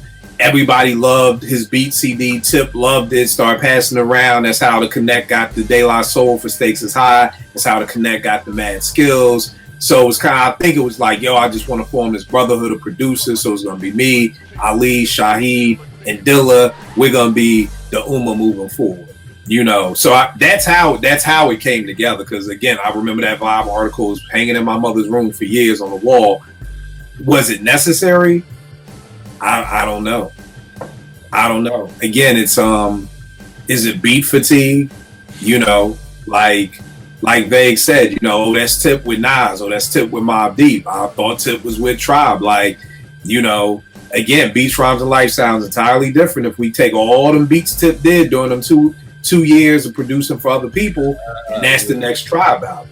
You know what I mean? If Crooklyn Dodgers is the first single instead of that fucking You On Point Fife again, once again, you know, we may be looking at Beats, Rhymes, and Life like another follow-up. So was it beat fatigue? Was it just being the cool guy? Because Tip didn't have to do that for, you know, Dilla. He could have been like, oh, this competition. Fuck this new nigga. Like, his beat, you know, Tip, you know.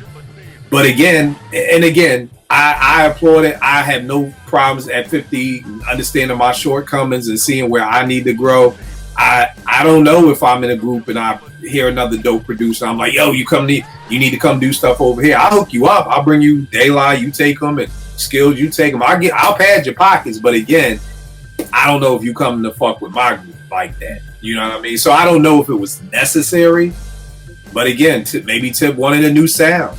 You know what I mean? Maybe Tip seems very experimental, especially once he became Kamal. He seemed to become much more experimental with his solo albums and want to do more live work. So maybe it was like, yo, I'm great at this boom bap shit, but I want to kind of move Tribe in this direction. You know, I would love to know what Fife had to say. Was Fife open to it, or was Fife like, nigga, I don't like this new sound?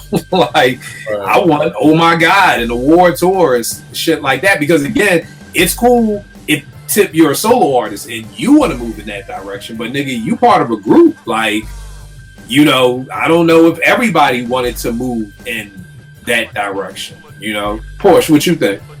I mean, I'm just thinking about, like, if you read the book Dilla Time, like, there's parts in the book that talks about when people in New York started hearing about J Dilla and hearing about how unique his sound was and how dope he was and all of that. And then I think when he came out to New York, everyone was sort of wanting to kind of connect with him in some way. Maybe it, like, I'm just thinking about the necessary aspect of Rel's question, and maybe it was necessary, as you said, like maybe it was necessary to bring in this new dope sound that is very unique. It's not like any other producers at the time. Maybe it's an inspiration for Q-Tip. Maybe it's changing the soundscape of Tribe a little bit. Maybe it's gonna, you know, factor in some new elements that may not have otherwise been considered. So I think like the only way you can really answer the necessary component of it is as a fan. Like, you know, did you like that kind of collaboration? Yeah. And I wanted to boom bap. I wasn't a fan.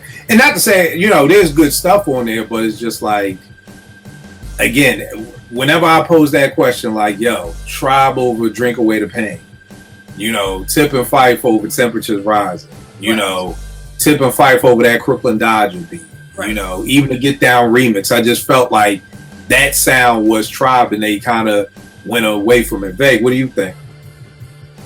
Yeah, I agree. I think in a lot of ways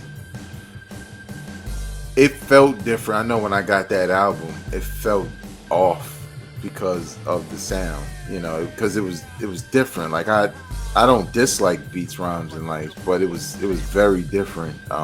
You know, consequence aside, but you know, in a lot of ways, I also look at their last album, and I could see why some Tribe fans wouldn't like it. Like I like it because I think the sound, the last album, Okay. Like Thank You, Go to the Door for Me, Back My Chains, whatever the hell it is. But I think like I liked it because it felt like a natural evolution of their sound. Like what would it sound like now? And it didn't sound like they were trying to, you know, sound like some other stuff, but it sound up to date, Tribe. And it worked. For a lot of people it didn't. And to your point, those beats you named, I could hear them over them joints. Right. Even though I love the songs that were made, if that was Tribe, like you said, man, we talking about another classic, honestly. Yeah. I mean, if the first single wasn't Once Again, but it was over that Crooklyn Dodgers beat, as much as we love that Crooklyn Dodgers, and again, I know we love it because of what Buckshot, Master Ace, and Special Ed did with it, but again, I think Fife and Tip would have slaughtered that joint, you know, just as much, you know. So yeah, so bro, I don't know if it was necessary, but I mean, like I said, maybe Tip, and I wonder with Tip, like, has he kind of like gone in, because you don't hear anything about Tip. You know, I know he was on Mad Alpha, but you really don't hear about Tip. You really don't see Tip. He doesn't really kind of give you like, yo, here's something just for now, like just put my name out there. And I wonder if it's because people really weren't feeling that last Tribe album, which was all produced by him. You know, I can only imagine as a producer at Tip status where it's like, damn, niggas ain't feeling my shit. Like, I feel like at this age you have to have something, like you said, bro, being on Apartment 5B kind of brought back the oomph for you to rhyme again. Like, you know, talking hip hop with people. Like, I wonder what Tip's day is. You know, like I'm now intrigued by, like, I'm on YouTube and it's like, what does working at Google look like? And I'm like, oh, I'm intrigued. Like, yeah, what do y'all niggas do at Google? Like, you know, I'm like, I would tap in. Like, I would love to know, like, what does a day in Q-Tip's life look like? You know, does it even embody anything with music anymore? You know what I mean? Maybe he's moved on to writing scripts, or maybe he's moved on to painting, or I don't know. I would just be intrigued as to, like, what does his day look like? You know what I mean? What'd you say? Isn't he the music director for the Kennedy Center? Yeah, he is. He is. He does. I do think that was his title. I don't know if he still does it, but what does that entail? Like, is that like one of those jobs where it's just like, you know, I'm on the board, but, you know, Zoom meetings quarterly. You know, like, is he in DC at the Kennedy Center? Because the Kennedy Center has a lot more hip hop shit going on. So he could be behind that, and that could be where That's he's what it putting would his be. energy. That would be his job. Like, Yeah. bringing artists and musicians and programs to the Kennedy Center. But I think the last thing I remember him doing besides the LL stuff, like the photo, was when he was like mad at the Grammys for not winning a Grammy or something like that, or being nominated. Right. And he did that rant like in the kitchen and shit. Like it looked like they were cooking Thanksgiving. He's just ranting into the camera. Right. Yeah, he's Q-Tip's. He's like Dr. Dre in a lot of ways. He's probably working on stuff that we'll just never hear. Yeah, I'm sure the last Zulu been done for the past 5 years. You know what I'm saying? And that's going to piggyback into another question. I know we spent some time, so I want to know: does anybody have anything else they want to throw out? Even if we don't answer them, just for the people at home, I got one that I kind of do want us to drill in on. I have like 3. Yeah, what you got, Vic? All right. Why does Redman not like There's a Dark Side? I know he said. I thought you were gonna go somewhere else with Redman. So cool, this is good. Yeah, he said it was a dark time, but I don't know what that means. You know what I'm saying? Right. For him. Why did Das Effect stop making music? Because when you look at their albums, I don't think they actually ever fell off. It's just like they just stopped making music all of a sudden, and that was that. So, and lastly, I want to know who bought that Woo album after they took it from Homeboy. And whether we'll see any iteration of it or whatever, because it was funny because it was like kept hush, like they took it from him and it was just like it was sold and that was it. So I don't know who bought it. It's probably some like Swiss Beats. Yeah. Well, you got anything else left? No. All right. Here's something that I'm just run through. We don't got to answer them. Why won't the underground give Rock Marcy the props he deserves? Rock has started this whole fucking new underground wave of sounds, in my opinion, and it's like nobody gives him any love. Why can't 5 Mic MCs make 5 Mic albums? Meth, AZ, Kiss, Fab. Why does it take these artists so long to make albums? Sade, D'Angelo, Maxwell, Pharoah Monch. What the fuck? Like, what are y'all doing? Like, how are y'all paying y'all bills? Like, is this a creative process you have to go through? Like, why does it take y'all so long? What happened to the Jungle Brothers? Straight Out the Jungle in 88, Done by the Forces of Nature in 89, 2 back-to-back 5 Mic albums, in my opinion. Then we go 4 years before we get JB with the Remedy in 93. What happened with them? When did Alicia Keys stop being dope? I know we all act like nobody ever fucked with Alicia Keys, but she always had at least one song per album on the radio. That like You'll Never See Me Again, that shit was everywhere. Unbreakable was fucking everywhere. Woman's Worth was fucking everywhere. Fallen was every goddamn where. And If I Ain't Got You, the one where Common dies, like that shit was fucking everywhere. She just disappeared. Why did 3000 really step away from Outkast? Or step away from rhyming? Really, this is another spirit boy before J. Cole. What was in your spirit that just made you not want to rap anymore? Will we ever see Thought drop a 5 Mic album? Everybody wants to say he's the GOAT MC, he's this, he's that, he's the greatest of all time. He went from being never talked about, now he's the GOAT. We've had 3 Streams of Consciousness. We've had the Danger Mouse, which I think is the closest we're gonna get. To a 5 Mic, but will we ever get it? Why did J. Cole apologize? We didn't even touch on that. Why is Joe Budden the only rapper who ever really fucking retired? And stayed retired? Joe is not coming out. Everybody, Timbaland said he was retiring.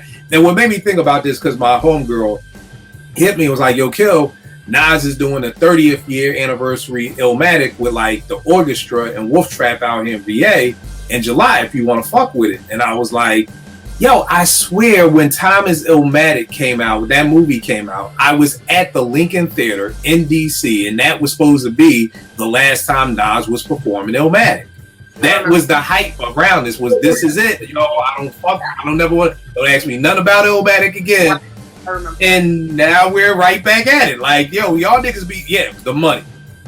Because even with Jay, after Fade to Black, it was like, this is it. No more Jay-Z. After the Black album, and we all got 5 more albums after the Black album. But it's just like, what the fuck?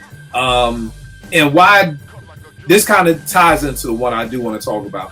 Why don't the rappers who we talk about that were dope for a moment, why didn't they last long? So when we're like, oh, Pooba was dope for a moment, or Trutch was dope for a moment, or all these people were dope for a moment, why didn't they stay longer? But the question I want us to take the last little bit of this time that we have left, why does the game change? And what I mean by that is, maybe not why, but how does the game change? Like, how did Rhymes go from being Run DMC to Rakim? How did beats go from being all break beats to no, we chop our drums? How did it go from jazz samples are now played out, we don't do that shit anymore? Like, Diggable was the shit one year. By the time they tried to drop their next album, no, we don't listen to that shit no more. Like, then it was the funk. It almost feels like the Wiz. I seen the Wiz in Broadway for my birthday, and it always reminds me of, hey, the color's red, and everybody's doing red. And it's like, stop, nope, the color's green, and nope, now the color's gold. And how does the game change like this? Because I feel like so many groups fall off because, oh shit, I didn't get the memo. I say that all the time. I'm like, I didn't get the memo. Like, Diggable is probably in a jazz bag. Like, yeah, jazz samples. This shit is going to be great. And it's like, oh shit, nobody's listening to jazz no more. Like, I didn't get the fucking memo. Like, how does the game change? Like, yeah, just how? Like, why does it change? Or even like with fashion, like, yo, 10 years ago, I couldn't have had this beard. Not I could have had this beard, but niggas would be looking at me like, I'll never forget. Babe, you probably weren't at Morgan yet. My man Gar from Virginia. He had this huge beard, and we all were like, what the fuck is wrong with you, nigga? Like, what we would call him Jesus. We were like, yo, Gar is all like some personal, religious, thing. But to have a big beard now is nothing. 10 years ago, there was no beard balm. I couldn't go in the fucking beauty supply store and buy beard oil. People would have been like, yo, what the fuck are you talking about? So how did beards come into style? Like, how did we stop wearing baggy jeans and wearing tights? Like, how does shit change? And how do y'all get the memos? Like, how do you all know, okay, no more double X hoodies. Now we just wearing what our real size is? Or how does the game change, and how do we find out this shit? Well, I could speak for myself. I know, growing up in New York City, styles and personal style and, in general is just a thing. And a lot of times, you see everybody doing something, you want to do something different. And then if people kind of fuck with what you're doing, maybe that becomes the style and you don't know the origins. Like I said on Hoodie Vegas on Bandcamp right now. Dead ass, I ain't wore a pair of Timbs in years. I ain't lying. There was a point in time with Timbs, baggy clothes, where I'm like, I used to wear clothes that fit. Before the baggy era, I never used to wear Timbs before it was fashionable. So I just stopped. I just kind of went back to what I did when I was much younger, which is, stuff is a little bit more form fit and it ain't super baggy. And it wasn't like a thing, like I was thumbing my nose at the style, but it was just where I wanted to go next with how I dress. You know what I'm saying? Because I never really dressed the same way. Like, for example, when I was in high school, especially like senior year, I was on my pretty boy shit. I was on my rail shit. I had the seashell bracelet and shit, shirt with a little bit of taco meat showing and shit. I came to Morgan, you would have thought I was in boot camp.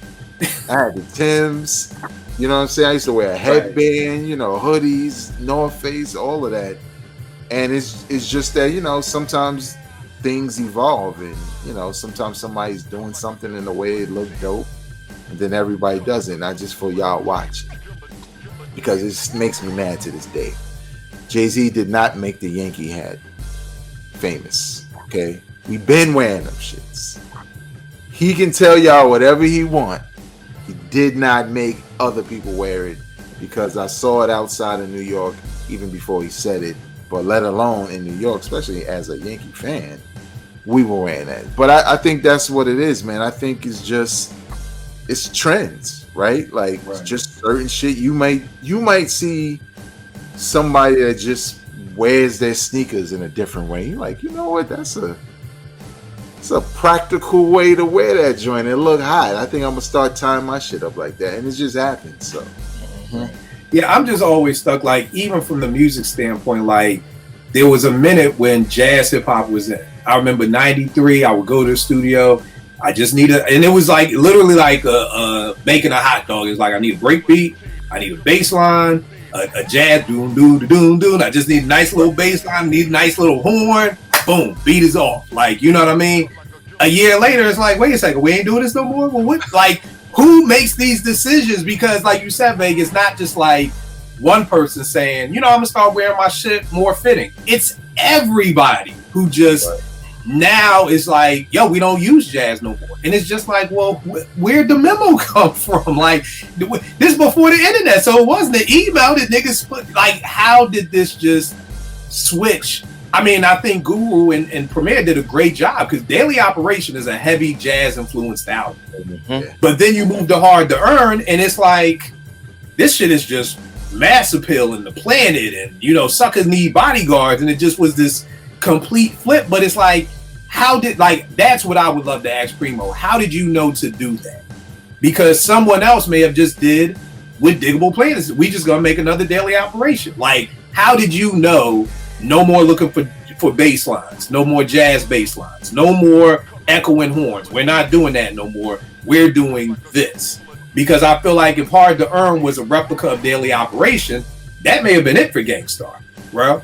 Well, I'm gonna ask you, how did your production evolve throughout the years? Because I'm sure. Oh, I'm just biting what everybody else is doing. To keep it a buck with you, like, I'm literally like, oh, that's what we're doing now? Cool. Like, you know what I mean? Like, oh, okay, no more breakbeats. But again, that's why I give people like Marley and the people who like came up with the ideas of, oh, we're going to separate the drums. And I'm going to play them out. And I don't have to just loop and Peach the President. I can take the kick from the skull snaps and I can take the snare from here. Like, that's crazy shit. I'm just literally like listening like, okay, this is what we doing? All right, bet, let's go. But I'm just always wondering from the people who were there, like, what happened? Like, you know, Tip, why did you move away from the jazzy sounds of Low End? There is no fucking, you know, not Charlie Mingus. What's the Ron Carter? There is no Ron Carter on the bass on Midnight Marauders. Like, what made you know to move on? Or because I feel like there's so many groups that got stuck because they weren't aware. They didn't get the memo either. You know, they tried to keep doing what they did the last album. Diggable, they won a fucking Grammy. We're not changing shit, you know, and they didn't. And nobody wanted to hear Nickel Bag of Funk with jazz bass lines and horns anymore, babe. I was gonna say that's the one thing I really like about the Wu-Tang series, because that last season you see RZA searching for a new sound. He did not want to do the same thing. He wanted the same flavor but bigger. And once he found that pocket, you know, then it was on, and he didn't have to be influenced. But I think others were influenced by his attempts to make a bigger sound. So I think somebody does something and you get influenced by it, and then I hear you doing it and I get an idea, and it just trickles throughout, you know, everything. And there's some people who feel like, you know, don't change anything. Because I think with Redman, like, I like P-Funk Redman. Like, Eric Sermon make funk beats and Redman rapping over. That's the best Redman. Now he could be rapping over something dope, and it just ain't the same, you know. So, Pete, what you think, babe?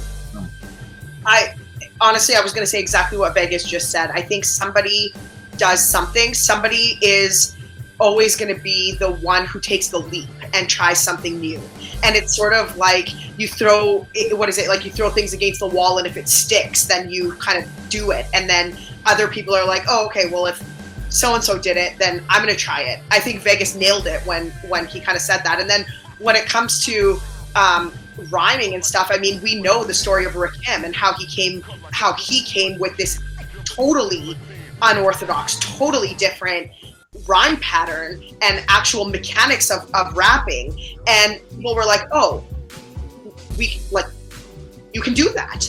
And then other people started sort of emulating it. It took less energy, really, if we're going to be real. So I think then people took a stab at that. And then that sort of changed. And I mean, Rakim's credited for changing sort of the soundscape of how rappers rapped when he kind of came out. And then when it comes to style and fashion, of course, it takes somebody like Jay-Z who puts out the memo.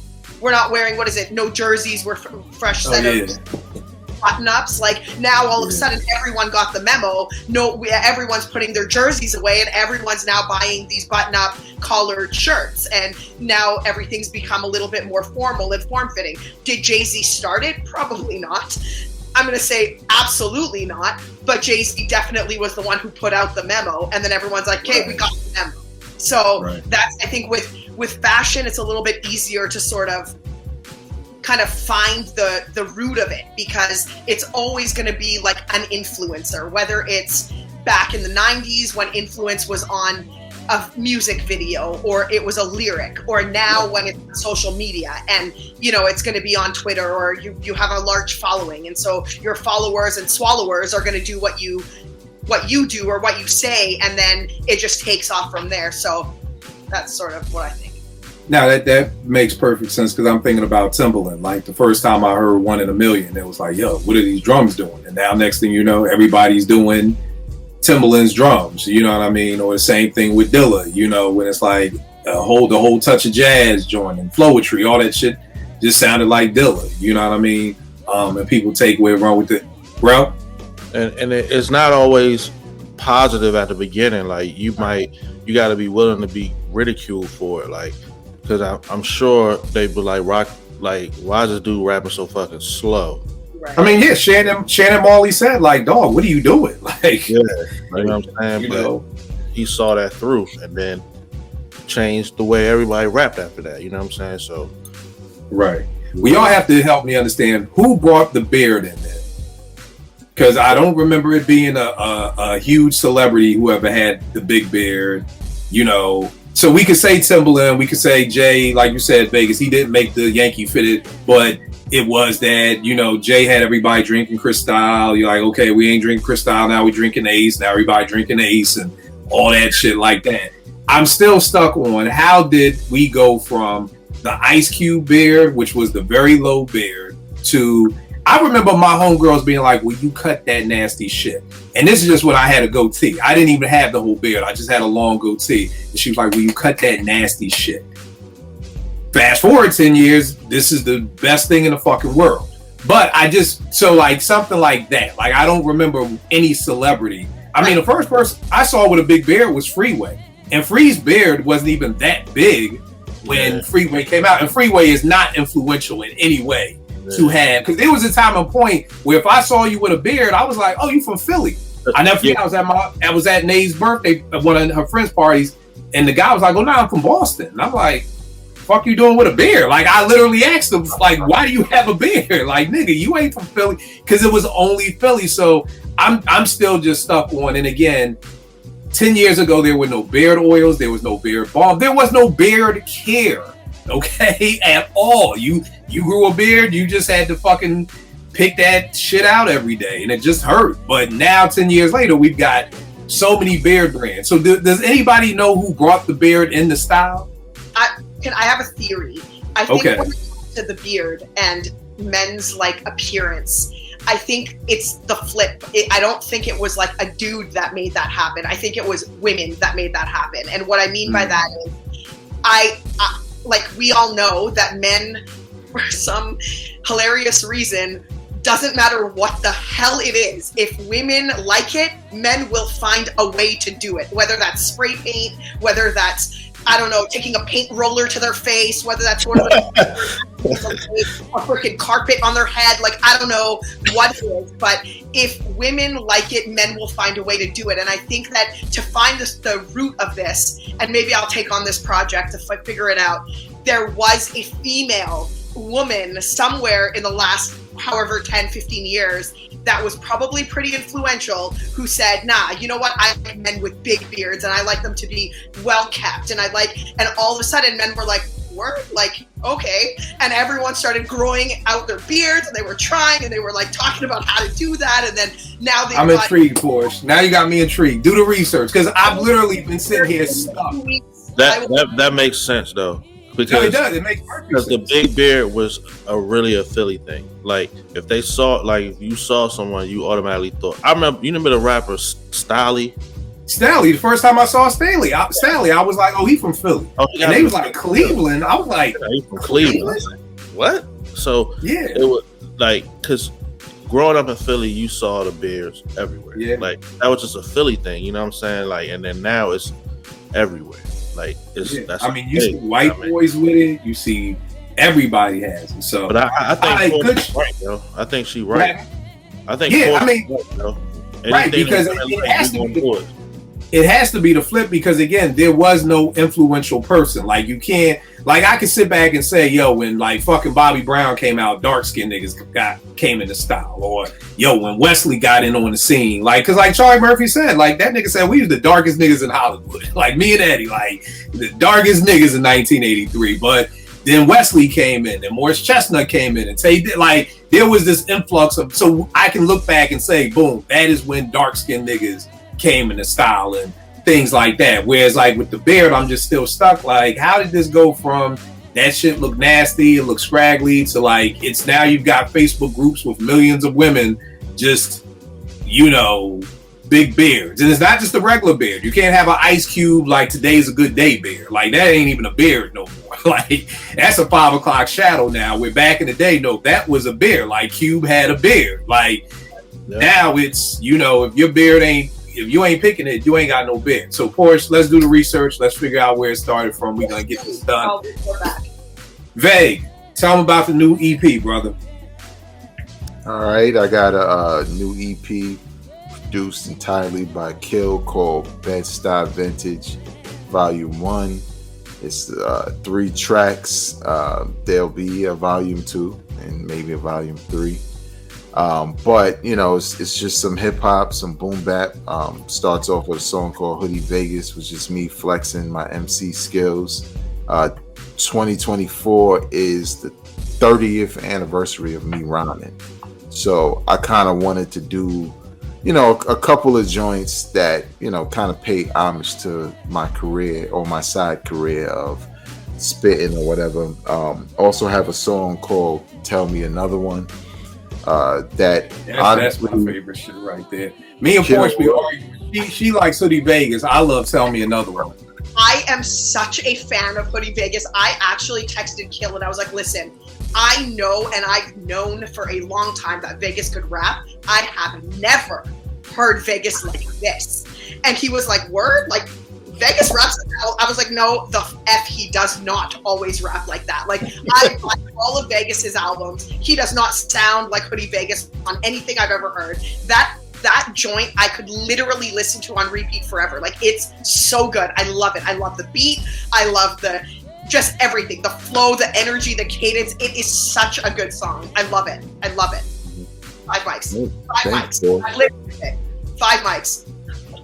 Thanks. I like the goal was just to really capture, you know, what it was like when I was in the ciphers, when I was active back then. That's exactly how I was on Morgan's campus, any cipher or whatever, you know, because you just had to, you know, stand your ground and, you know, plant your flag with your bars. And, you know, again, like we talked about earlier, I don't write all the time. Like back in the days, I used to write all the time. Like if I got a line in my head, I would find a piece of paper, write it down, all that. But to Kill's point from earlier, I'm influenced by others, you know. So when I hear shit that sounds dope, I used to do this thing where it's like, well, what would I write if I was on that record with them? Mm-hmm. And that's my motivation most of the time. And it don't matter who it is, you know. It's just like, okay, if Benny need a third verse for Braun, what am I gonna say? You know what I'm saying? How am I gonna approach it? So I kind of approached it like that. Tell Me Another One, I basically wrote it for Kill. That was the whole point. That is him on Twitter, what he deals with, how he feels about it, and how people are lying. And I point out a couple of types like revisionist stuff like that. So and the last song is called Thankful. It's basically you're getting older and you just reflecting on when I started rhyming, because I wasn't obviously 94, I wasn't no grown man or no shit. Started rhyming back then, and just thankful to be where I am in life and still be able to just do stuff like this for fun on the side. So it's on Bandcamp, VegasWorldInc.com, VegasWorldInc.bandcamp.com, but it's also on Spotify and Apple Music if you want to check it out. Add it to your playlist. So Bed-Stuy Vintage Volume 1. So, Rel, this dude just sent me 2 new songs today. Join is coming together. Talk a little bit about it. Ain't what is it? It isn't you, it's me. It's not you, it's me. Right. And it's a real soulful album. That's the goal I was going for. You know what I mean? There's a lot of song, like it all started from the whole Rel Tresvant joke. You know what I'm saying? And I was really serious. Like I wasn't gonna make an R&B album, but I was gonna make a really soulful album, and my subject matter was gonna be, about relationships, not just relationships with your significant other, life, family, everything. So, it's called It's Not You, It's Me. It's entirely produced by Kill and executive produced by Kill and my man JR from the R&B rep. So every song that I record, it goes through them, so we can, we're gonna figure out how to put this thing together. And it's coming along really well. I just sent 2 new tracks. One of them featuring my man Vegas down here called The Aura, and we're gonna figure out the first single, but it's probably gonna be Falling, probably. I think Porsche heard that one. So I think that's gonna be the first single. But it's coming along good. Just look out for that. Yeah. Hey, what's up? Where can I get at you, miss? My bad. Mm-hmm. Just a little behind the scenes. I listened to the track before I wrote, and I'm like, this nigga Rel trying to embarrass me. He using words like pentameter. I'm like, I had to look it up. I was like, what that mean? Like, what are you saying? I had to make sure you ain't wash me, bro. Like, I was like, I'm gonna make sure I'm on point with my verses, because I had to make sure you ain't come wash me on it, because I'm not doing my verses over after I get the feature. That's it. Right. You know what I'm saying? So I had to make sure I was on point. It's funny, back in the day, I had to make that rule, man, because I had this posse cut on our block, and this when Cassidy was still called the Bull B.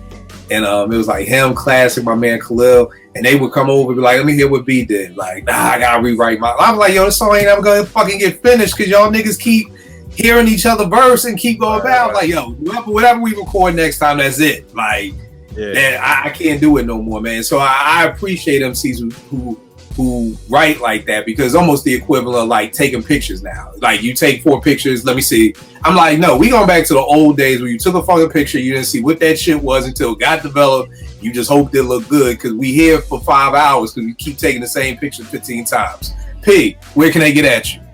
Yeah, on Twitter at Cherche Love Porsche. But I just wanted to say, like, I am so blessed, I guess, to be surrounded by so many talented people. Like, Kill is producing, one of my favorite producers. I mean, Vegas is amazing with his MCing. Rel just has the best concept albums. I can't wait for this one to come out. And I just, as a fan, I mean, don't tell me you guys are also going to carry 2024. I can't do, we can't do an end of the year wrap up show, and then we've got all the indie artists. Yes, we can.